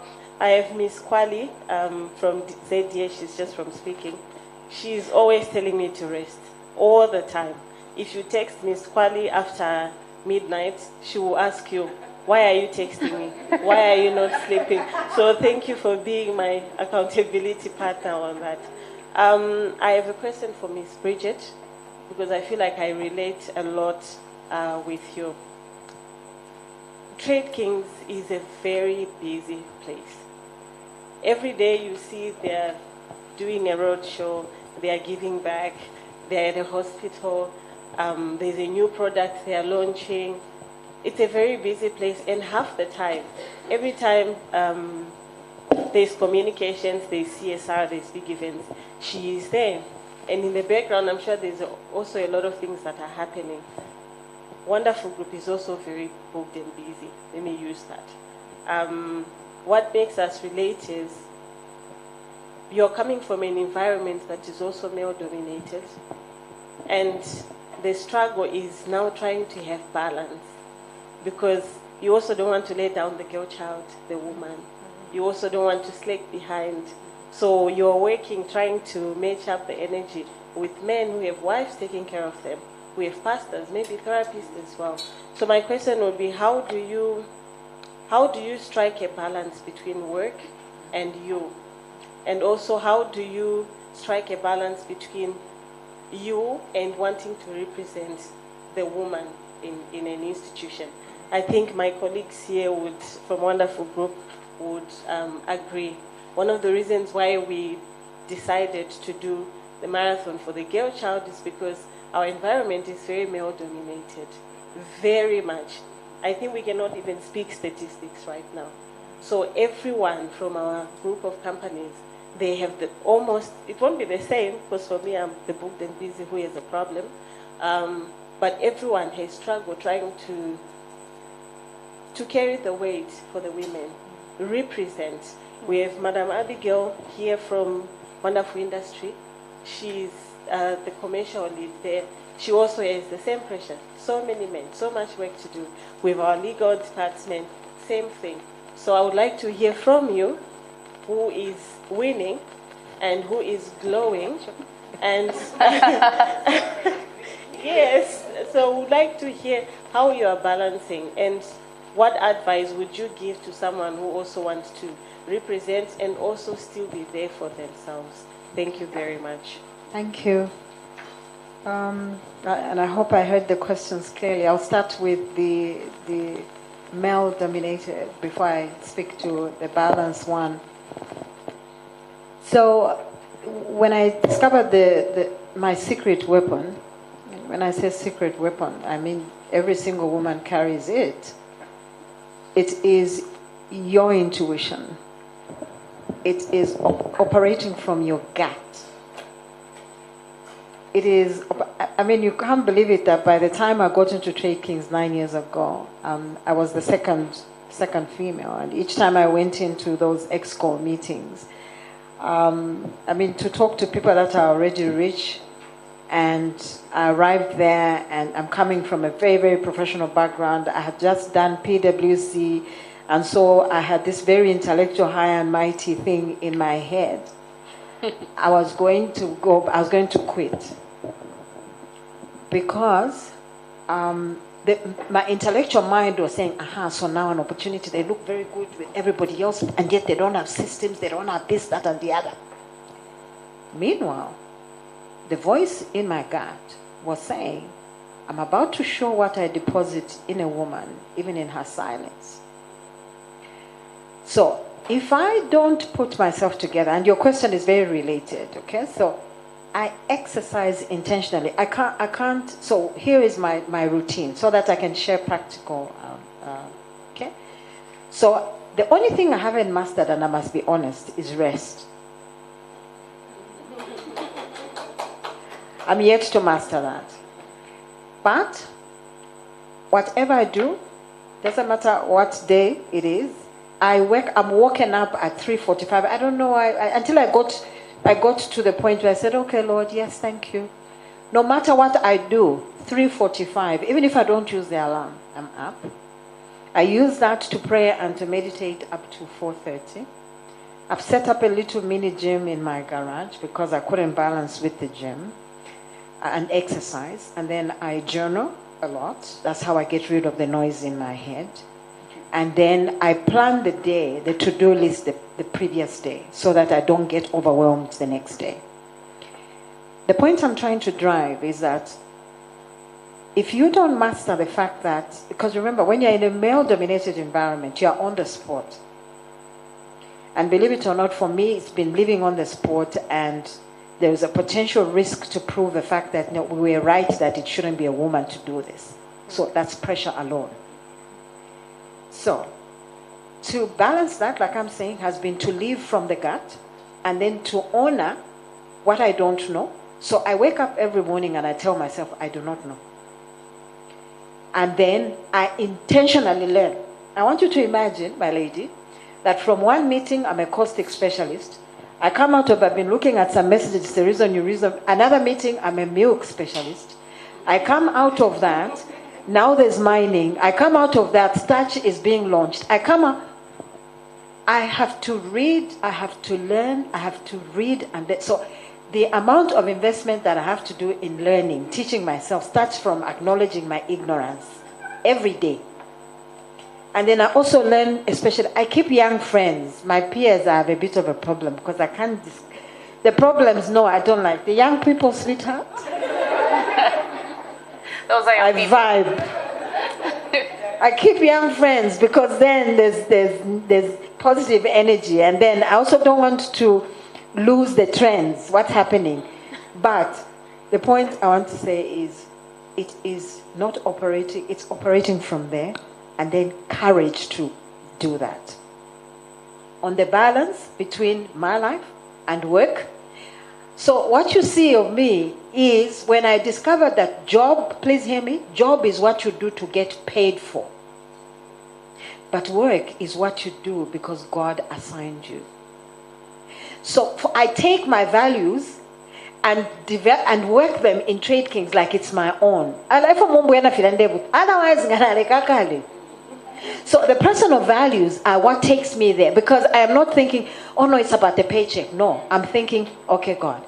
So, you know, there's Zambians, 21 million Zambians. Not only are there 21 million Zambians, there's detergents, there's soap that's needed. There are communities that need to be impacted. Now show me how. So I'm in between Trade Kings and my calling. So I take my calling to work, and I call it work. If I was doing job, my lady, I would have made another leap to it, and I'm about to jump in there. So we mix the two. If you're doing what you're doing and you're doing it because of a paycheck, I would struggle to balance. So the only thing is that I enjoy it so much because it flows and aligns to who I am. I hope that helps. Thank you so much. Sister D, yours has been work. Yes. And not a job. Yes, you've been at it for so many years as an activist. Does that explain why you look 20 years younger? I'm soon to be 54 in July. All right. We're done with the questions, but I just don't want to take it for granted we're all happy. Any last question? No. Burning. There's always that one with the burning. Okay. We're good. I told you, there's always the burning one. There's always that one who says, I should have asked. Why didn't I? It's been a fantastic conversation, and I'm so grateful. Thank you so much, ladies. Thank you. Allow me to start.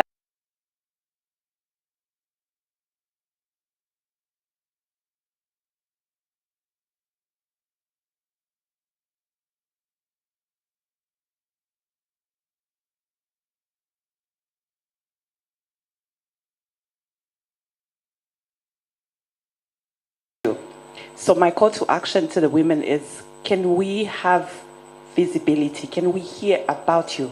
Remember, the minister said your story matters.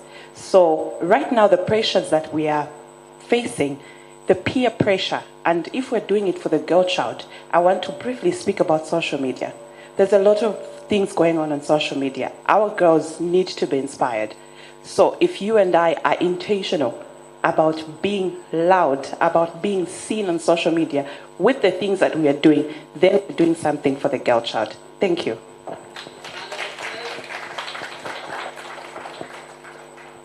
Thank you so much. It's been an amazing conversation.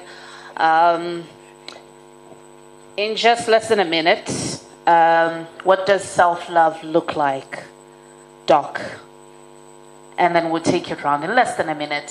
What would you tell somebody who's struggling to love themselves? The first thing I would say is, number one, God makes no mistakes. You were created to be you, and God makes no mistakes. That's something I think you should drive home. No matter what you look like, no matter what you feel like, you should always remember that you were created for a purpose. And through that, you must achieve what you came for in this earth. I don't believe we came to be shadows. We came to be someone. We came to make an impact. So through that, self-love means taking care of yourself first. It means you balancing everything. It starts with your mental health. I do understand, sorry, it might be slightly less, more than a minute. Please go ahead. I do understand that sometimes you may feel empty. And that's why we come in. With this, you have to take care of your health. You have to take care of your nutrition. You have to move, because with exercise, you allow that blood to go to your brain. From your brain, it impacts everything. You have your endorphins, you have your serotonin. All these hormones will help you feel better about yourself. So the most important thing is, one, God makes no mistakes. Always remember that God makes no mistakes, and you're created for a purpose. Therefore, you must fulfill everything. It's not only your career, it is you. You start with yourself and build forward.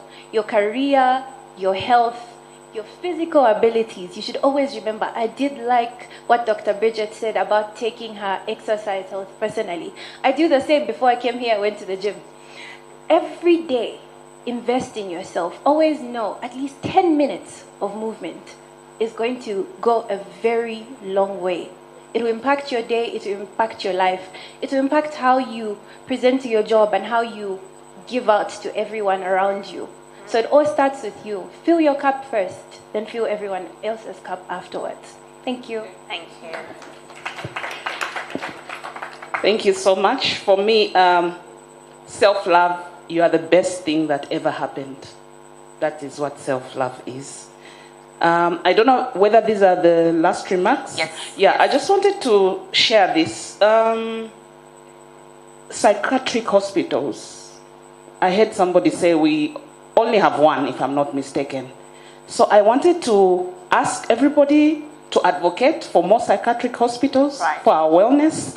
And also those that are in private medicine and stuff like that, the medical people, I think they should look at that also. Have those private hospitals that are looking at the wellness of a human being, and especially the women and girls. I think I wanted to bring that out to everyone. From the beginning of my life, you carried me in your womb. For 9 long months, you endured each and every day. Through that painful labor, you gave birth to me. Looked after me 24/7, 365. What are you? You are a woman. A big hand for yourselves, ladies. Strength of a woman. Thank you so much. Self-love, for me, take off the mask.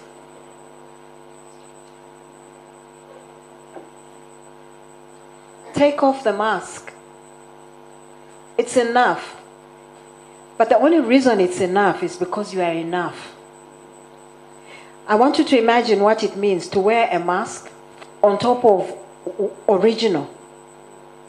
The amount of power that I discovered within myself, which has nothing to do with what the world sees or the world applauds, is when I stopped running, I stopped pretending, I met myself lying, I met myself pretending, being in dysfunctional relations.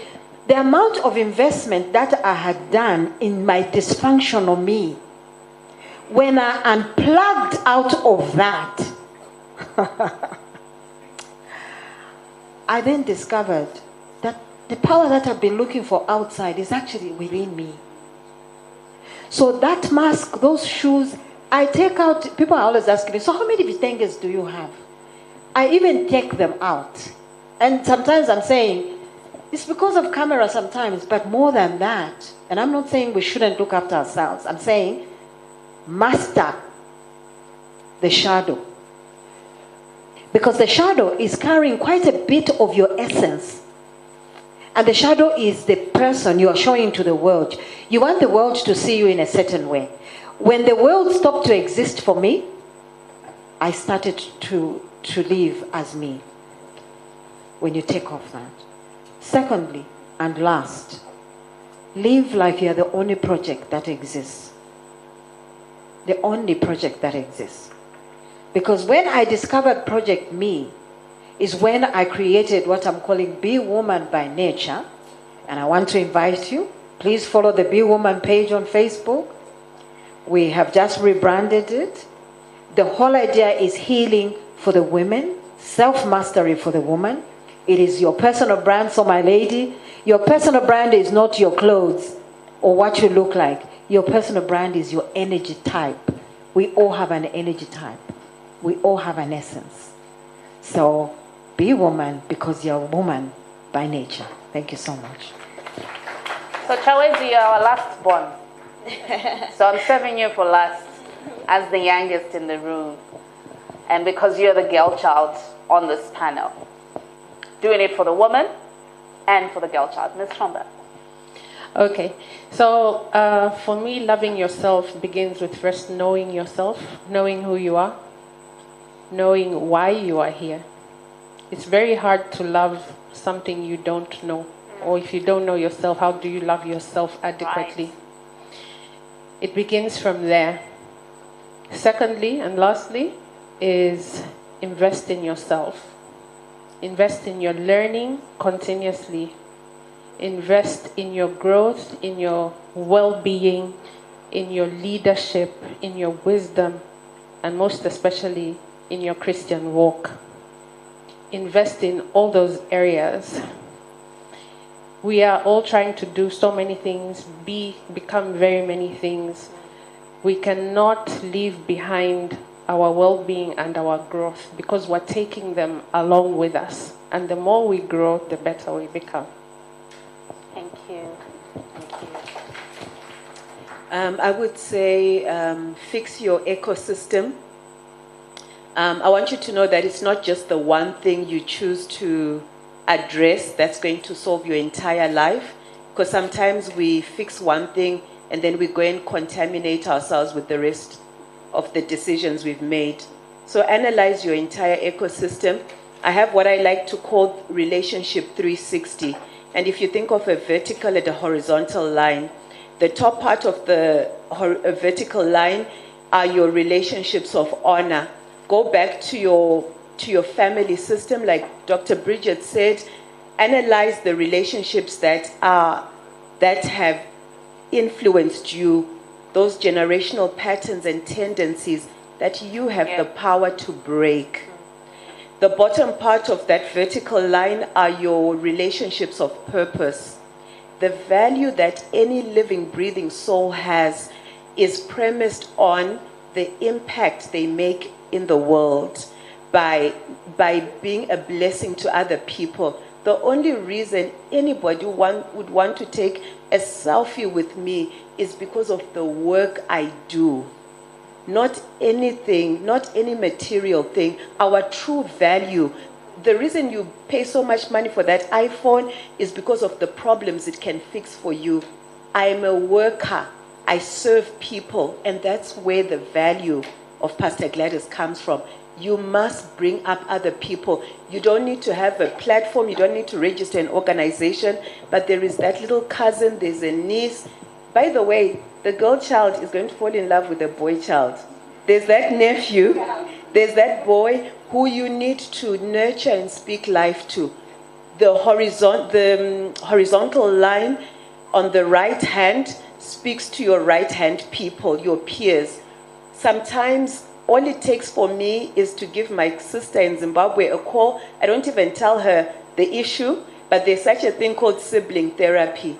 I want to encourage you, you know, the relationships God has given to us with our siblings. If any of you has sibling rivalry, you're not doing well with your sisters, your brothers, go fix those relationships, because they break an entire system when they're not healthy. Right. The other end of the horizontal line, finally, your weak hand.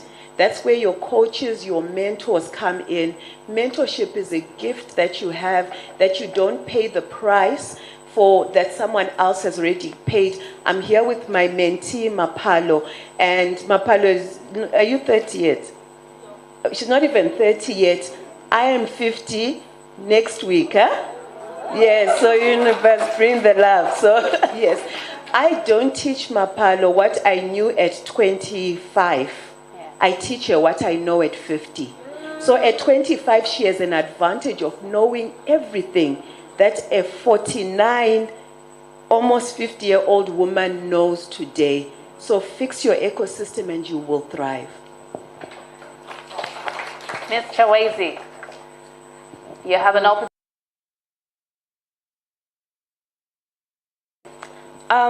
For me, to where I am, loving myself today, all started with me not loving myself a long time ago. I had various personalities for different people. Like, this personality goes to this one, that personality goes to this, and it depended on how you brought yourself up to me first. So you'd be like, this one's rude. So okay, I'll be timid with this one. This one is confident. Oh, okay. Let's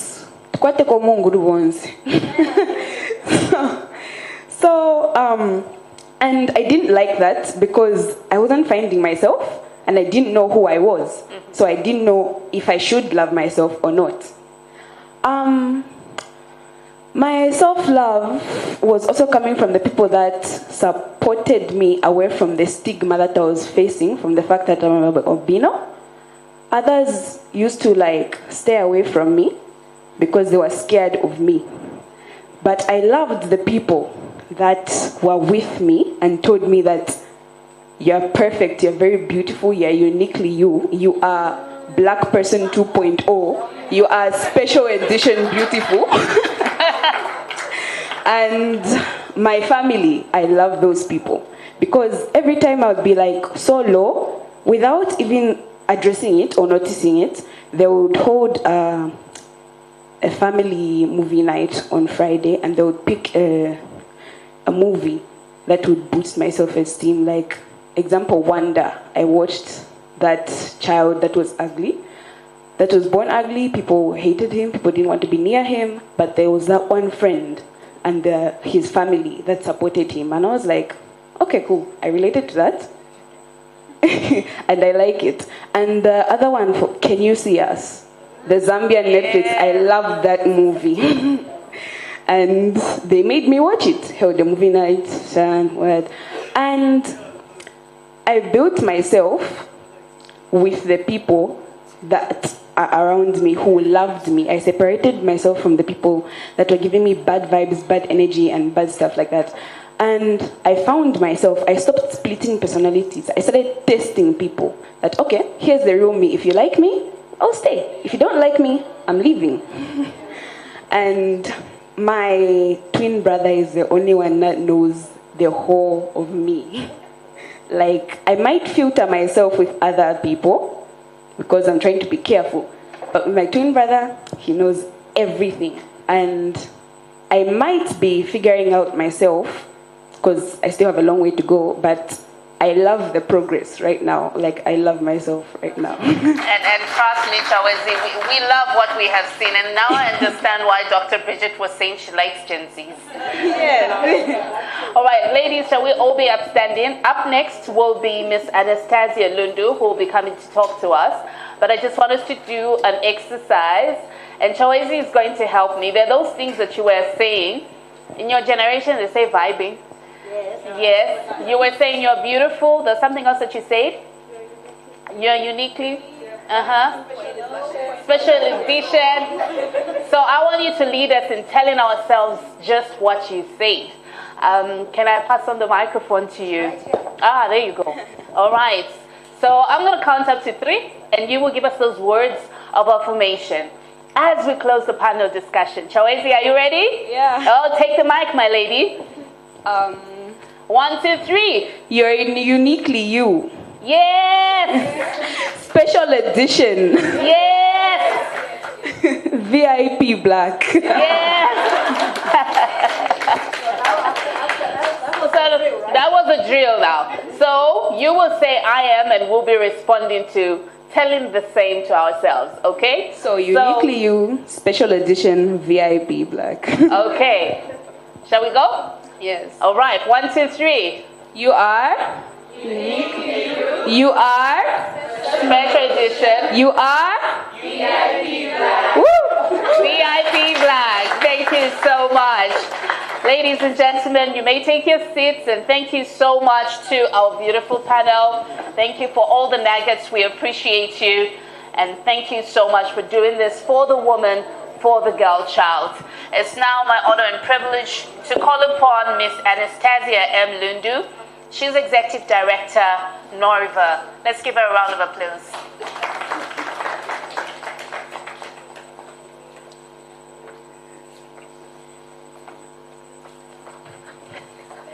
Okay. Good afternoon. Please allow me to write on the protocols that have already been established. I wanted to stand here, but then I like people. So is it okay if I can have Please, by all means, to go ahead. a mic that is... Do you want to go up there? Not up, but down there. Okay. Please, feel free. So what I want to share is really going to pick up on the conversations that our amazing panel has brought up. Sister D, can I just go? I'm really happy to meet you in person. I've followed your music since I was a little girl. Ma'am, I'm very touched that you didn't say my mentee, Anastasia.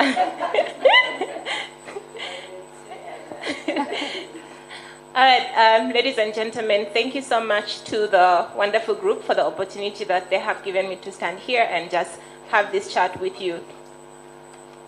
My name is Anastasia Lundu. I am the founder of a holistic health, nutrition and wellness center that is called 𝗴𝗶𝗿.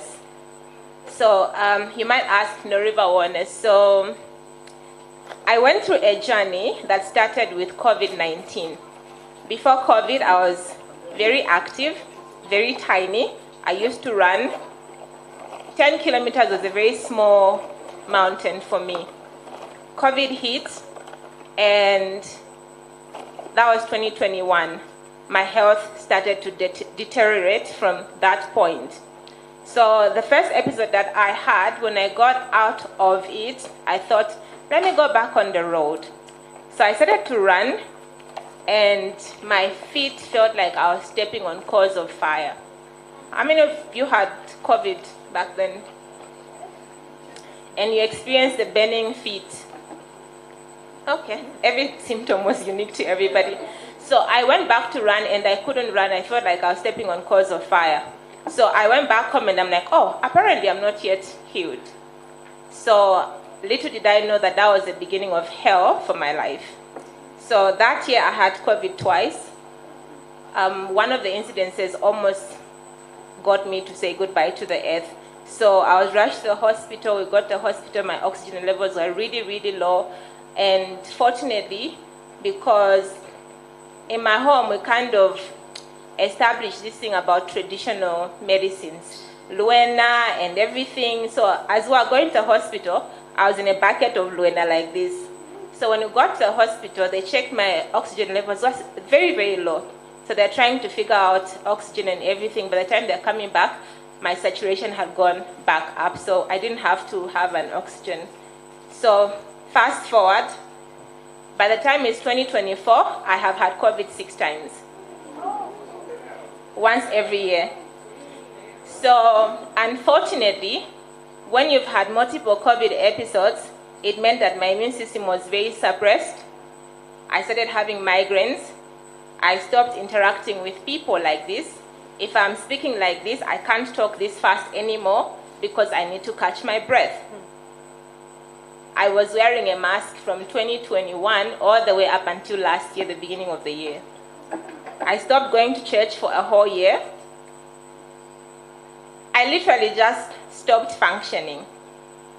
I was a newlywed, supposed to be enjoying my marriage, 2022, and unfortunately my husband became the one that leads me to, everything that I have to do.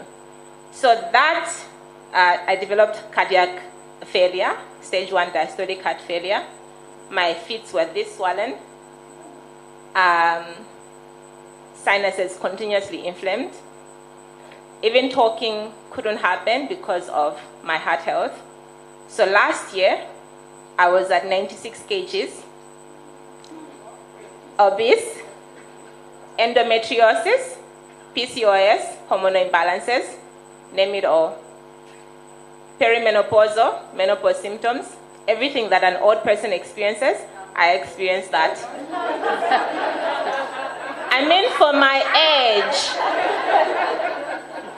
So everything I was going through, conventional medicine, the best hospitals in the country, we found ourselves abroad, Cape Town, Johannesburg, in the US, looking for medical attention. It all failed. So holistic health and wellness became the answer. Changed everything that I ate. Started to move my body slowly. Within a month, the swelling in my feet started to disappear. 2 months later, my heart, I was constantly on an odometer to monitor my heart rhythms and everything. Within 2 months, my heart healed. I went back to the hospital last year in August, and they found that that heart failure which I had no longer exists. So that led to the birth of 𝗿𝗏 Wellness Center. And at the clinic, we basically handle non-communicable diseases. You think about hypertension, diabetes, cardiac disease, women's health issues, endometriosis, fibroids, PCOS, all those things, hormonal imbalances. But what we do is different from what a conventional hospital would do. We work in support to conventional medicine. But then for us, it's, can we get to work with you to the point where your illness is reversed to a point where your doctor will say, you can now stop taking your diabetic medication. We use food as medicine, and the herbs and spices that you find in your kitchen as your regular medication. So when we talk about women moving, Doc, you mentioned gym and exercising, it's very important.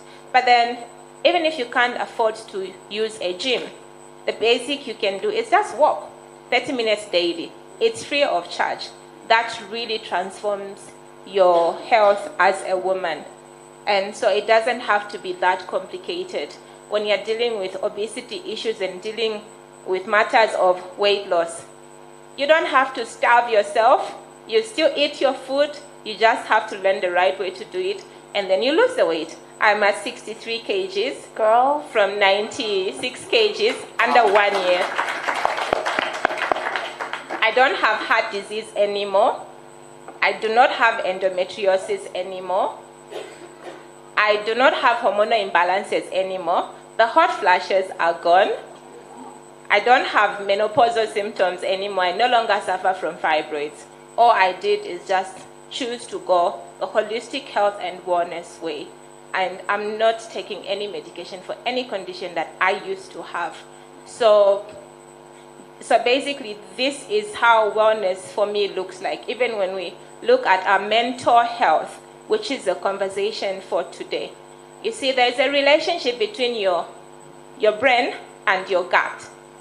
If there's a mess here, it's a mess here.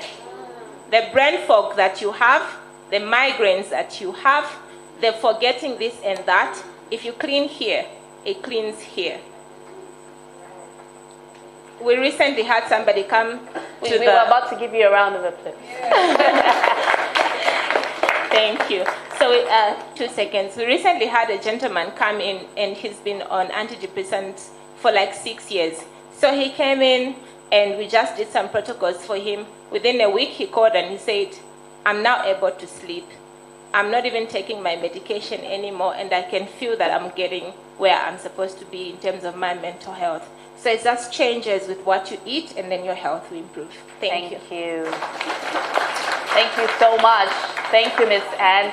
Happy that you've shared your story, and of course it's inspiring. I think it's also just nice to know that with simple actions we can make drastic changes when it comes to our health. So Ms. Anne is somewhere in the room. We have a networking session.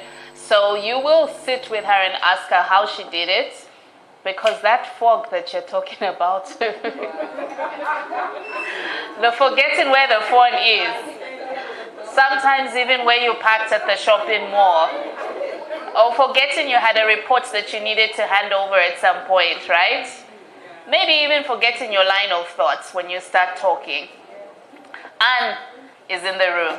Allow me now, at this point, ladies and gentlemen, we've talked about the upcoming marathon. It's a big deal. But there's one lady that we know. When we talk about marathon, this lady has an inspiring story. She's coming through to talk to you and just share her story very quickly. After which the marathon committee will tell us and give us more detail around the 30th of May. So just ask the person next to you, have you signed up for the Girl Child? Ask the other person, have you signed up for the marathon? Signed up for the Girl Child? All right, Miss Limpo, please come through and just talk to us.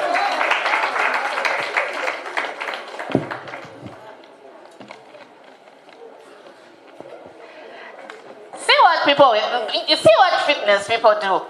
Instead of using the shortcut, she goes all the way around. And not too long ago, I saw her. She had given us a brief around a marathon she had. She was climbing the hills in Chirundu. In that heat, Ms. Limpo, you're very inspiring. You know that. Thank you. I want to be like you. What can I do? Please give us the story. Good afternoon, ladies. My name is Limpo, aka Superwoman. Yeah, I'm Superwoman. Okay, so I'll ask you to stand because we've been sitting for a long time, and I'm going to tell you about things that you can do at home to get fitter, to become better. All these things that we've heard today cannot happen if you are not fit, or if you're unwell, if you are unhealthy. So it doesn't have to take the whole day for you to lead a healthy lifestyle. Like everyone else has said, like Dr. Bridget, I also went through a lot of what she went through. I was very timid girl. I'm sure Rachel knows that. I worked with Rachel when we were very young in the Celtelco Center in those days. Yeah. Yeah. So I had anemia for the longest time, and I believed I couldn't do anything. I was obese. So one day there was a women's meeting, women's aerobics. I went there, got inspired. I didn't even know that I can do a 5K. So went to that workout, and today the story is different. I moved from being a couch potato to the superwoman that I am today. I think I'm in the country. I'm the only woman that has run 114 kilometers continuously. So if I can do it, you can also do a 5K. You can get up in the morning and do that 30 minutes walk. Yeah. So you can do anything that you put your mind to. There's this ultra marathon in South Africa. It's called the Comrades Marathon. So I've done that 8 times. This year will be my 9th time, and it's 90 kilometers. So 2 days ago, I went to Chirundu so that I can train for this upcoming marathon. So I did 60 kilometers in the hills of Chirundu all the way to 𝗙ecie𝗺. And here I am today. My feet are okay, yeah. So it's baby steps that you have to take every day. So with this upcoming marathon, it doesn't have to be a one-day event. It has to be an everyday thing. You don't have to take the whole day to exercise. Just 30 minutes a day is enough. So I'm going to show you small moves that you can do at home as we get ready for the wonderful marathon, for the girl child, for the women. You women carry a lot of things at home. Even those, the shopping that you do, all those bags that you carry, all the babies that you lift, you need to be, yes, you need to be fit, you need to be healthy, you need to have mobility in you. I rarely talk about my age, but today you'll be privileged to hear how old I am. I am 44 years old. But all these youngsters, these Gen Zs, they're always coming to my inbox, hey babe, I'm like, I'm old enough to be your mother. So fitness makes you feel good about yourself. Fitness makes you look young. Fitness makes you do your professional work. It makes you be the mother that you're supposed to be. It makes you actually have you time. The 60Ks that I was doing, I took about, I think, 6 hours. That's a lot of time for me to think about myself, a lot of time to introspect, a lot of time to make plans, you know what I mean? Even as we say, as you are there for everybody else, you need to create time for yourself. So for me, I create time to run. I create time to exercise. Many are the times that we say we don't have time to exercise. Exercise doesn't have to be the whole day. 30 minutes a day, 10 minutes a day is enough. So let's get ready for the wonderful marathon. It's okay to walk. It's okay to run. It's okay to crawl to the finish line. So give yourself a target that this coming marathon, I'm going to do it for myself. I'm going to do it for the woman. I'm going to do it for the girl child. I'm going to do it for the country, because a healthy country is a productive country. So here we are. I know you are in your suits. You are in your suits. So just do this 10 minutes in a day. When you wake up, you do your prayers, your journaling, whatever it is, but also add a little exercise. It goes a long way. When you are starting, it's very, very difficult, but once you get into the routine, it's very easy. I'm sure most of you wonder where I get the time or how I do it. Before I go to the office, I actually work for Airtel. I have a professional job at Airtel. Before I go there, I would have run 21 Ks and I'm there in the office seated. Because not every morning, but I do it. And many people would not know that that's what I did, because I create time. I wake up early. I'm not lazy. I am very, what can I say? I'm a very active woman. Yes, I'm energized because exercise energizes me. It makes your mind be alert. I used to be a very lazy girl. I'm like, I can't do this. But when I took that first step, here I am today. I'm running 90 Ks as if nothing happened, So if I can do 90 Ks, you can do your 5K, you can do your 10K, you can do your 15K, you can do your 21K at this wonderful marathon. But for you to get there, it's not supposed to be a once-off event. You need to practice, you need to work towards it, because a marathon should just inspire you, and that medal should be a sign that you did something for yourself. Okay? I hope that little speech has inspired someone. Okay. Yeah. So let's do these stretches. Okay, so Sister D has requested, she's 19, she's saying just one thing. I'm so encouraged about what she's saying, but I wanted to share my experience as well. I climbed Mount Kilimanjaro to 19,341 feet, up to the Uhuru Peak, to fight for land rights for women. So what she's saying is real. If you are determined and know what you want to do, you can do it. So I have been to heaven, because that's heaven, Mount Kilimanjaro. I just wanted to share that. Thank you. Okay, so 10 minutes. oh yeah, let me come here so that you can see me. As short as I am, I'm a dynamite, I believe. Okay, so let's go. So, you are there. So this works on your phone. Remember, as you are running, it's a 12 phone. So you are there, you are working on your toes, right? Right? And you just play some music.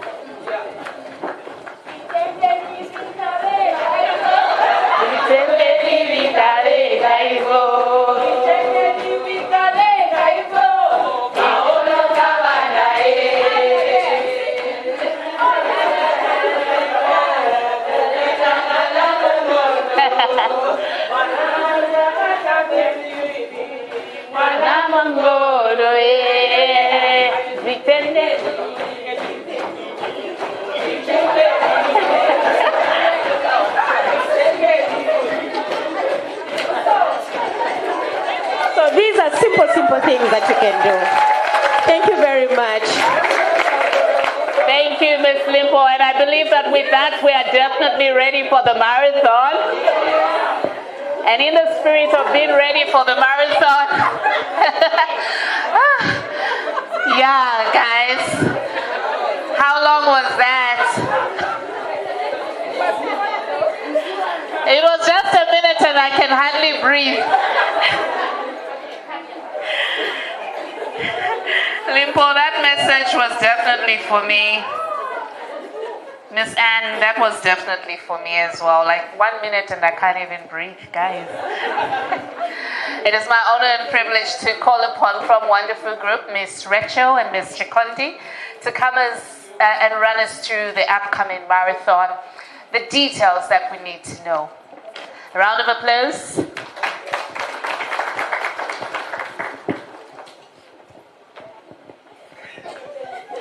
Hi ladies, good morning again. Oh, good afternoon.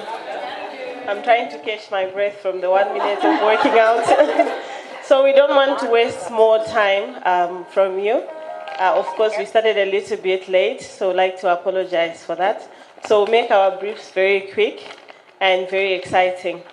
First of all, we'd like to acknowledge our sponsors. We have ZANACO, putting us first. They are our main sponsor for the marathon. And as of this morning, we have the big machines, 𝗙cie𝗺𝗵 Fertilizer. They are also joining the main sponsor team. So it's a wonderful group marathon powered by ZANACO and 𝗙cie𝗺𝗵 Fertilizer. And we'd like to also thank our other sponsors who are also supporting us in more than monetary. We'd like to thank 𝗙𝗵𝗺. We'd like to thank Fit by 𝗙𝗵𝗺. From Big Tree and Trade Kings. They will be hydrating us during the activation runs. We have one this weekend. I'm sure LFS will post and will also circulate. So they will be hydrating us throughout from now all the way to our marathon day. We'd also want to thank ABSA. We'd like to thank Indobank, FNB, Zisk Insurance. They've insured the whole marathon. If anything happens, they will be there alongside to help us through it all. We would like to thank International Hospital of Zambia, the former Fairview. They will be there even when we are picking our kit, making sure those who have not done their vitals, you will do your vitals on that day because a fit nation is a what? A healthy nation. Yes. So we'd like to thank everyone else, and I hope I did not leave anyone. And a special and very wonderful special, industry. a very special sponsor, Meraki. Allow me to just say a few more words for Meraki. Normally, on a lot of marathons and events, you see a lot of vendors coming on board. So what they are doing is they are buying just a little space just for them to be able to sell and support through selling. But Meraki said, no, this is a women initiative. They are going to sponsor monetary to the cause. And they are also going to make sure we have our coffees and our pastries just after we are coming from the run. So we also encourage you guys to Also, come through, have coffees and pastries and juices, but know in the back of your head that this is a company that has come out to also sponsor this cause. Please, let's give them a round of applause. Okay. We'd like to thank wonderful group companies, the companies that makes us a group. They've also sponsored this marathon. We have 𝗴𝗶𝗶𝗹, they are coming in as a prime sponsor with a lot of money. We also have wonderful industry who have come on board as well, and other companies like 𝗴𝗶𝗶 machineries that you don't get to hear about the most. They're the ones that does construction. They're the powerhouse behind Wonderful Group. We don't mention them a lot because we get keep. We don't want anyone else to use them. They're the ones that constructed this building. They're the ones that does machinery for all our companies, including factories. And also the ones renovating the 2 roundabouts. Yes, ladies and gentlemen, we have the 𝗙𝗵𝗶 roundabout and the 𝗙𝗵𝗶 roundabout being revamped by a wonderful group of companies. But the company that is driving this is 𝗴𝗶𝗶 Machineries. Maybe we can give them a round of applause. We won't waste much time to mention about the routes and stuff. I'm sure you'll see it on our socials very soon. I just have one piece of good news to mention. Our kit has arrived. It's here at Wonderful Group. So very soon we'll start doing our distribution. I'm sure you will see all of it on our socials. So we encourage everyone to sign up. Without taking much time from you, Ms. Chico, I would like to mention this.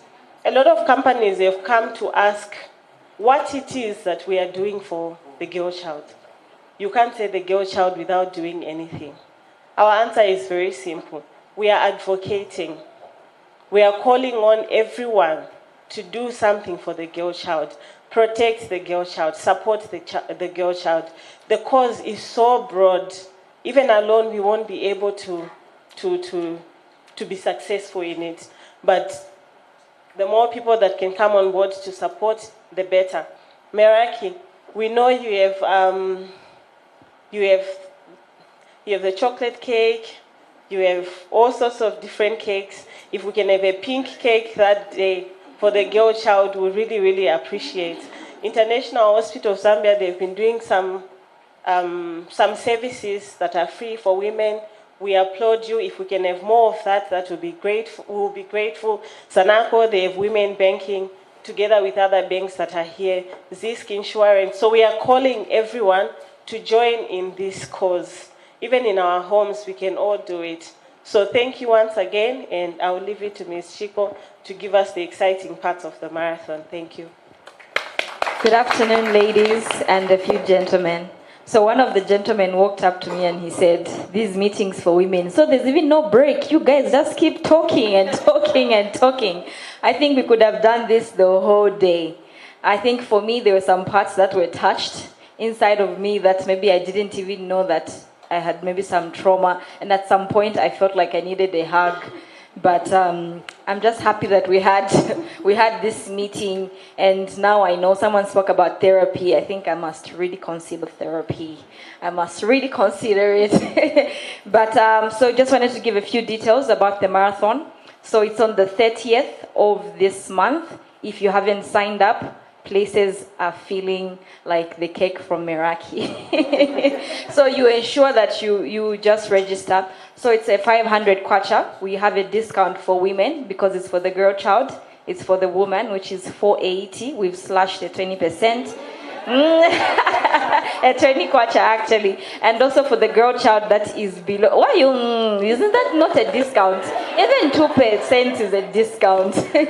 And then also for the girl child that is below 18 years, we've also slashed a 50 kwacha for them because we want the whole family to come and run.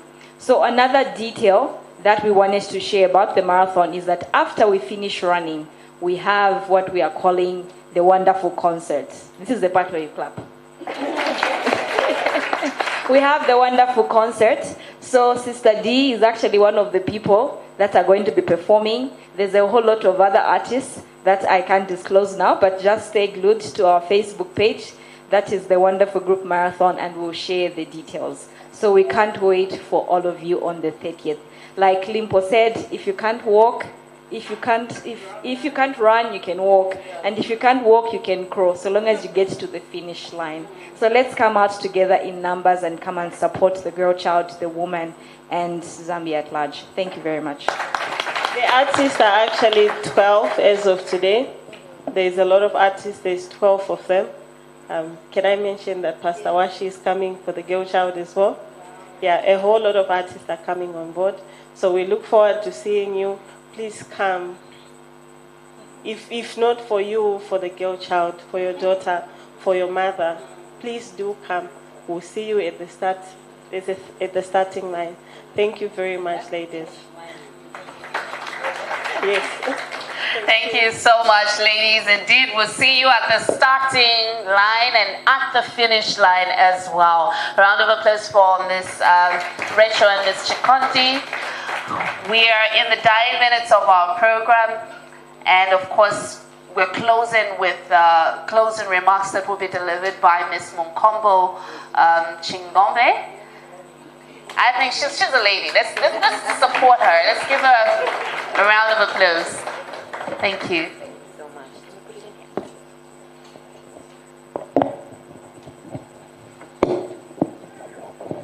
So we're having a challenge, having it. Okay. Thank you so much. Whew. Limpo, 10 minutes later, we're still breathing deeply. Good afternoon once again, and thank you so much for coming through. Whilst riding on the protocols already observed this morning, on behalf of the wonderful group of companies, it has been our absolute honor to host the Enough conversation today with such a powerful panel filled with inspirational women. As we conclude, we look at the incredible path paved by the women on this stage, leaders who once started as girls with a dream. Our deepest gratitude goes to our guest of honor, the Honorable Minister of Justice, Madam Princess 𝗙ecie MP, for her steadfast leadership in her ministerial role and her many other roles. What a powerful speech she gave to begin the event. I know it left a lot of us all energized, motivated, and hopeful for the future. We also thank our panelists for the wisdom that has been shared here with us today. At this point, out of respect for our panelists, I must mention your names. Dr. Sikana, Sister D, Madam Dabut Sankata, Dr. Kambove of Trade Kings, Dr. Chanda Chime Katongo of Zanako, Chawezi, of course, Chawezi Nyasulu, the girl child representative, Madam Chomba Mwansa of Meraki, and Pastor Gladys Paswani, and of course not forgetting the Honorable Minister of Justice. A round of applause for this amazing panel. To our dear panelists, we thank you so much for taking our time to be with us this morning, going into the afternoon, in order to grace us with your presence and share your life stories with us. We know these are very busy times, and we do not take this opportunity to sit with you all and hear your views on these very important matters. We do not take this for granted. Each of you has proven that being enough is not just a phrase, but a way of life. Thank you all for showing the girl child that there is no ceiling too high and that the sky is our stepping stone. To the phenomenal women in the audience, the leaders, the mothers, and the change makers, thank you for your presence. Together, we are the heartbeat of the conversation. Your stories and your strength are what makes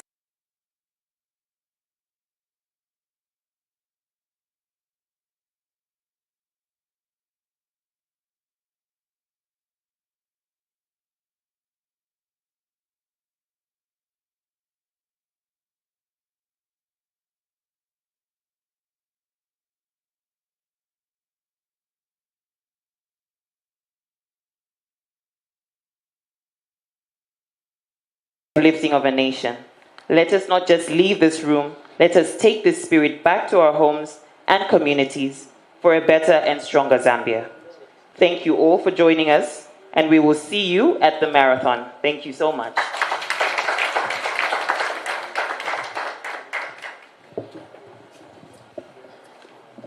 Okay, I guess I'll say it just the way she said it. Thank you all so much, and we'll see you at the marathon.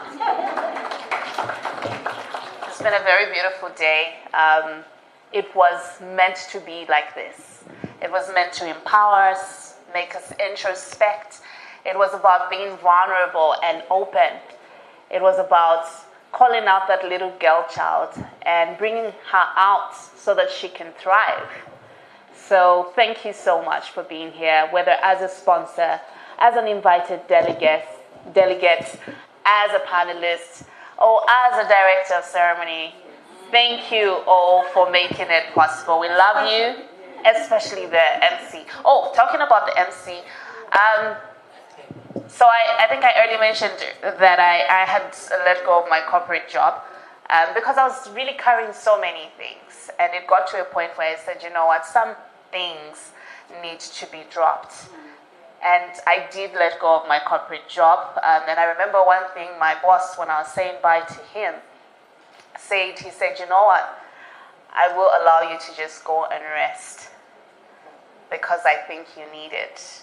That's because for quite a long period, I had carried so many things. The parenting that we were talking about, the business, the entrepreneurship that I had started, and it was about making a choice. The mental health was an issue. I actually did therapy as well. And then also I had a little child. So there was the pregnancy as well, post-pregnancy. So you can imagine what I was carrying. And there had to be a point where I had to make a choice to choose myself. Because if I didn't show up the next day for the job, they were going to hire somebody else. God forbid, if I didn't show up as my best for the children, they wouldn't have had a mother. So it's things like this that Wonderful Group has come up with that really, really touched my heart, and I'm grateful for the opportunity to stand before you. So one of the positive things that came out of the choices was the start of Thrive TV. I have a TV station now, which I chose out of the many choices, and we're on Topstar Channel 130. Thank you so much for supporting the girl child and for supporting a woman entrepreneur.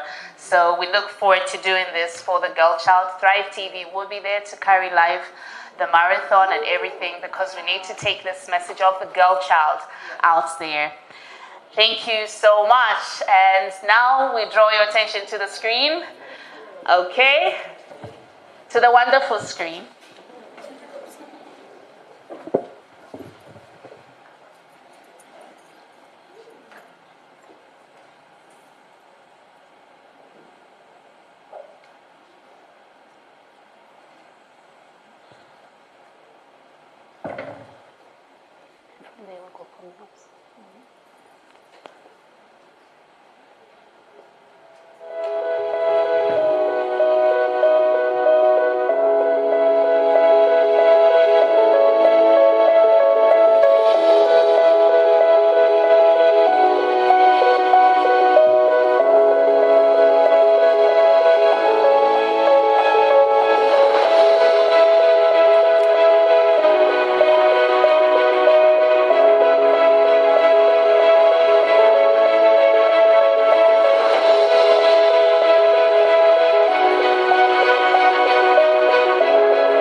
for the girl child.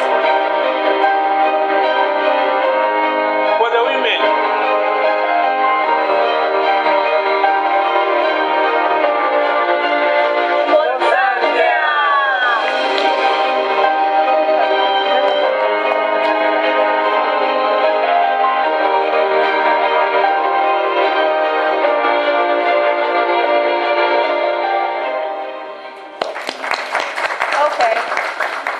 I guess we all know what we need to do, right? Yeah. But since that was my voice, Ms. Rachel, can I do this?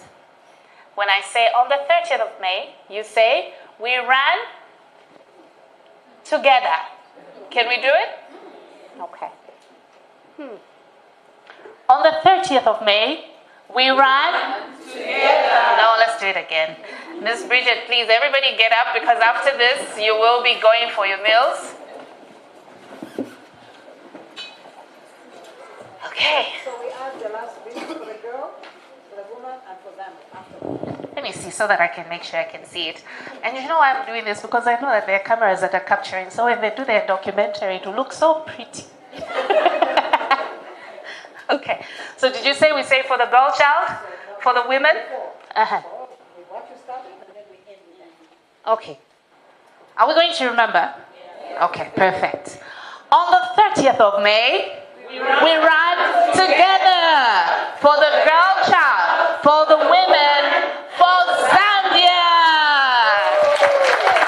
Thank you so much. You may now proceed for you to have some refreshments. And that's the end. Thank you all for being here. We love you and we celebrate you.